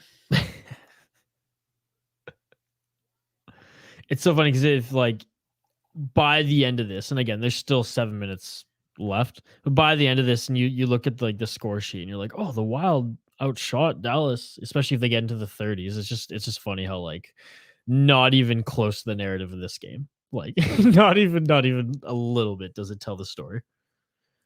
Yeah, it's not great. Because at this point, I credit the Wild, they've been pushing in spurts in the third period. They're doing what they can, but Dallas is locked in. Their goaltender, when he's been tested, has been playing well. Yeah. I don't have anything positive to say right now. I know these are the hardest watch alongs to do when A, there's not a lot of viewers, and B, it's just a dog of a game. Because it's there's a few questions here. It'd be fine if the Wild were just getting beat, but they just don't seem like they care. Yeah. Well, and I don't have much time for that. Well, and Dallas isn't doing much. You know what I mean? Yeah. If this was against a Florida, I'm sure there's some players that'll be still, flashing some skill around, some things to talk about. Whereas Dallas, it's there's Robertson. And we're like, come on, man, just score that third so we can at least toss some hats around. But that's about it. And again, credit to Dallas. I don't want to take anything away from them. This was their game plan. They're executing it perfectly, right? They're doing what they can to get the 2 points, and they're dominating in that regard. Credit to the goaltender on that one, though. That was a fucking nice save by Ottinger. And he's been tested in these last few minutes here, so this is dare I say good. Nice glove save. Look at that. Spurgeon getting into the action there, doing what captains do, getting into the dirty areas. Maybe he should fight Ottinger. I think Raw did it within 10 minutes, down 4 once. Okay. I thought maybe it was some outlandish 15 once, but what a crazy run that was. Had a great first season coaching with the Avs, and then it was just completely downhill from there. I shouldn't even say great. The team performed well, and I think they bought into his craziness that 1 year, but then they realized, okay, this guy's there's no off switch. He's just a fucking psycho. He's a Sutter light, man. He's a shittier version of Daryl Sutter, where you can handle a year or two of him. That's his expiration. But I think Daryl Sutter, at least there's some sort of crazy uncle kind of love this guy character, whereas Raw, you honestly think he'll stab you in your sleep kind of guy. Whereas you don't think Daryl Sutter's going to stab you in your sleep. Patrick Waugh, you probably fear that. If I have a bad shift, this guy's literally going to kill me. You're telling me with 100% confidence that you're not going to get stabbed by Daryl Sutter if you're one of his players. No, you'll get bag skated until you throw up every fucking fluid in your body, but that's about it. What's worse? Yeah. I'd rather skate myself to death than have to be scared all the time. I'd rather know what's coming rather than not know what's coming.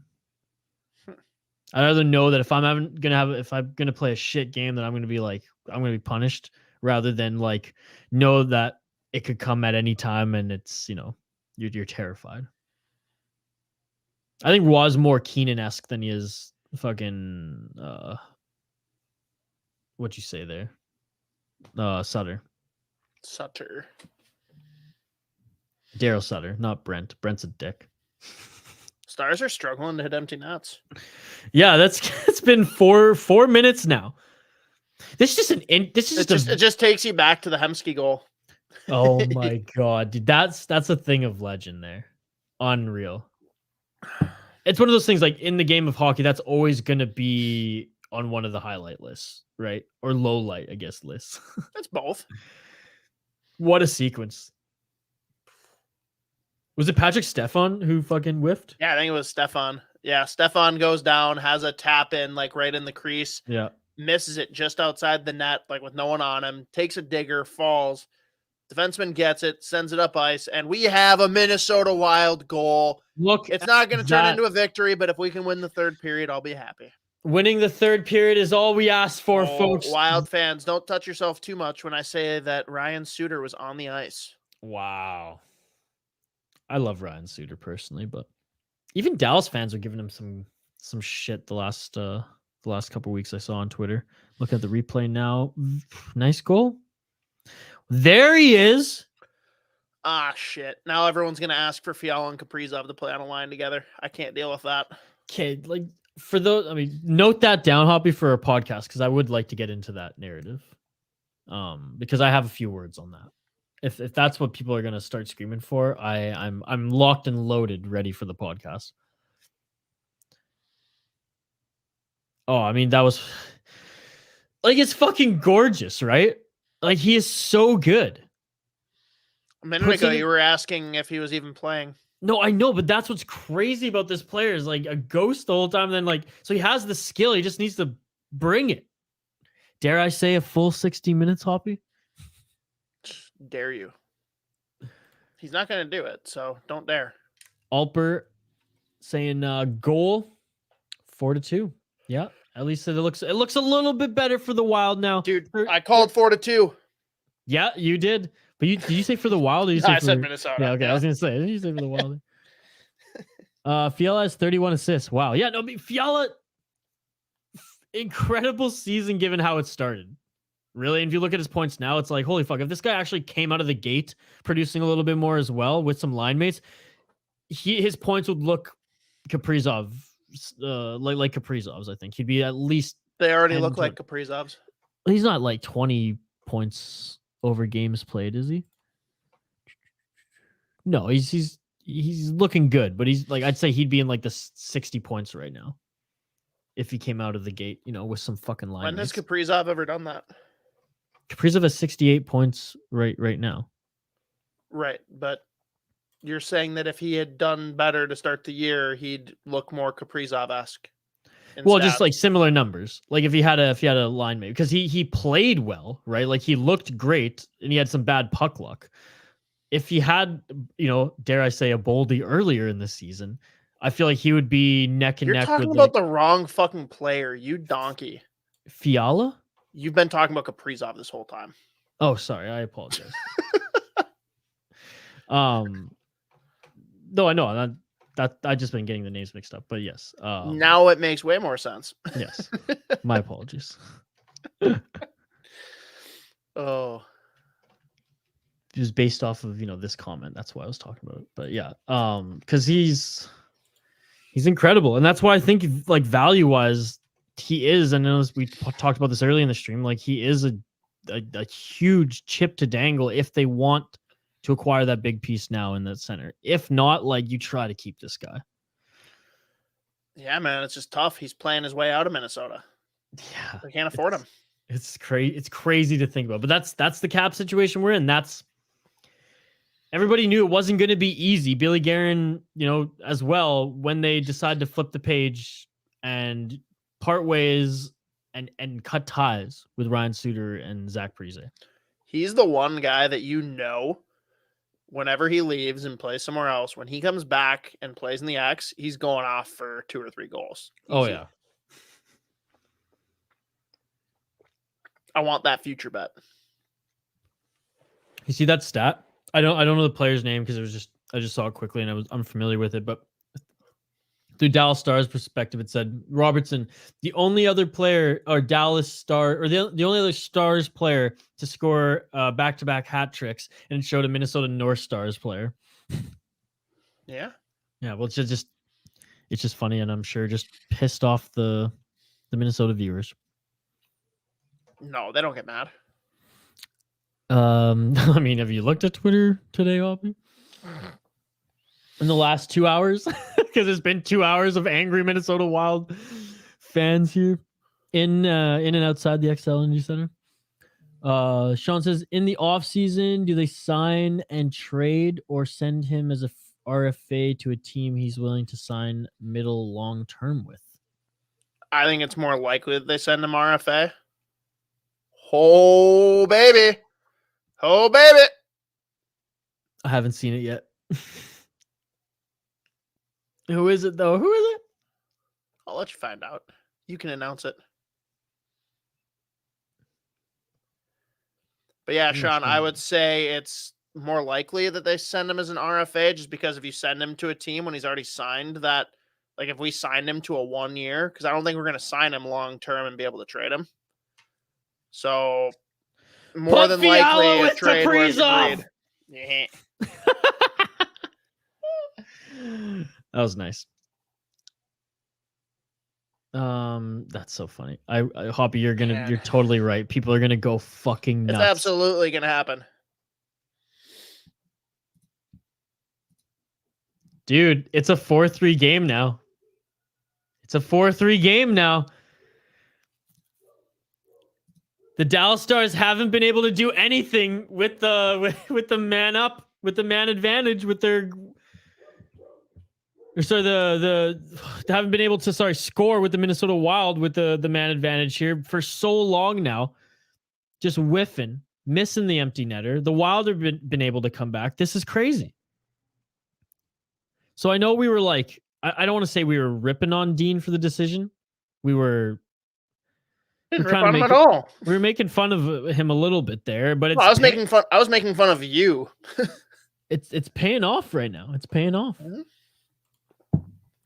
Knew they'd score enough goals to. Well, let's be fair. The goals did not come from the lineup change. Oh, did that one go? No, I thought that one went in for a second. Holy shit! I will say, Dean Evison, like, I wish you had an option to just like, if you have like NHL Network or whatever, just to, or even ESPN Plus, just to ISOCam him, because like he is a fucking character. He's animated. I love it. He's entertaining. Like, I understand why the fans like him. I do. Not as much as I understand them liking Boudreaux, but you know, I get it. He's passionate. All right, a minute left in this game. Wild fired up. Finally, I think momentum is on their side for the first time in a long time in this game. 2 goals in a minute 44. There you go. And just like that, Jamie Benn scores. Hey, they made it interesting, though. They made it interesting. Leave it to Jamie Benn to score an empty netter and still somehow get his name up on the stat sheet. Boy, are they paying the 32-year-old a lot of money in Dallas for 30 points.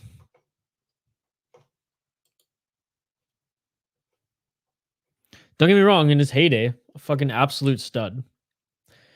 It's just slowed down the slightest bit, and the NHL has gotten that much faster. And if you can't keep up, you can't dominate. Sean saying 6-5 Stars still in play. Yep.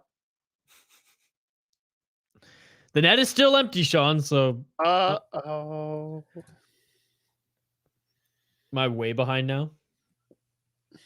Uh-oh. Update the graphic.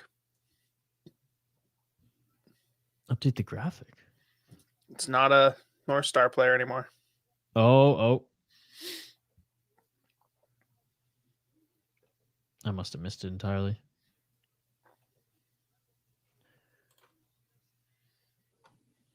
Oh, there it is. There it is. Yeah, it must be way behind here.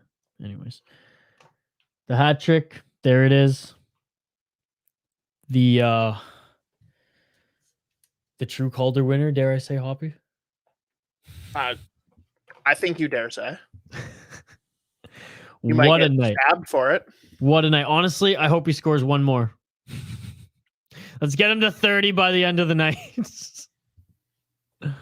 Wow, what a tremendous game for this kid. I mean, such a bright light for this Dallas Stars team. And now like they have this kid on the front end. They got Rupe Hintz as well.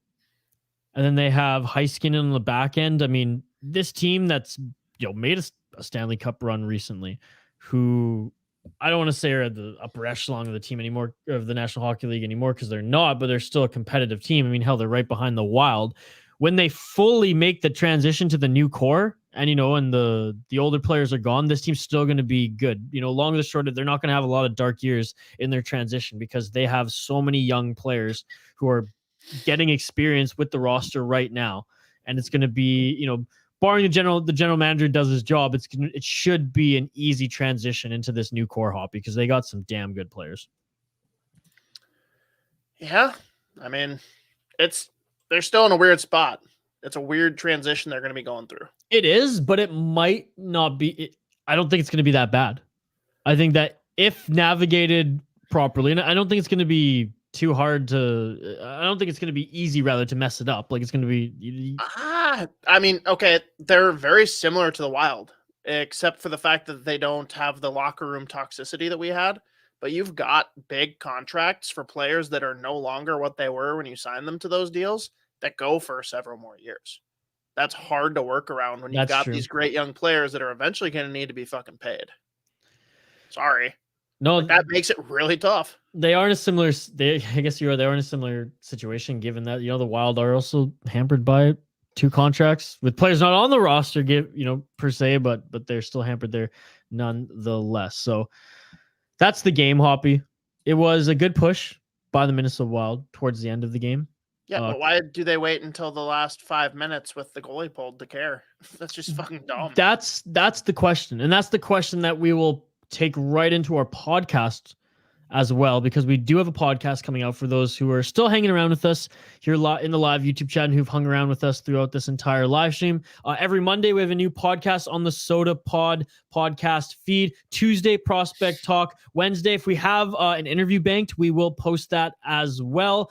Thursday is a collaboration episode and the Brewery Travels podcast. And then Friday, MNCAA, covering all Minnesota Division I college hockey teams. So we have so much Minnesota hockey content for you on the Sota Pod podcast feed. Every Sunday, live content here on the Sota Pod YouTube channel, whether it's a 2-hour live hockey talk show between 4 p.m. and 6 p.m., or a live watch along like you just joined us and watched here today on game days.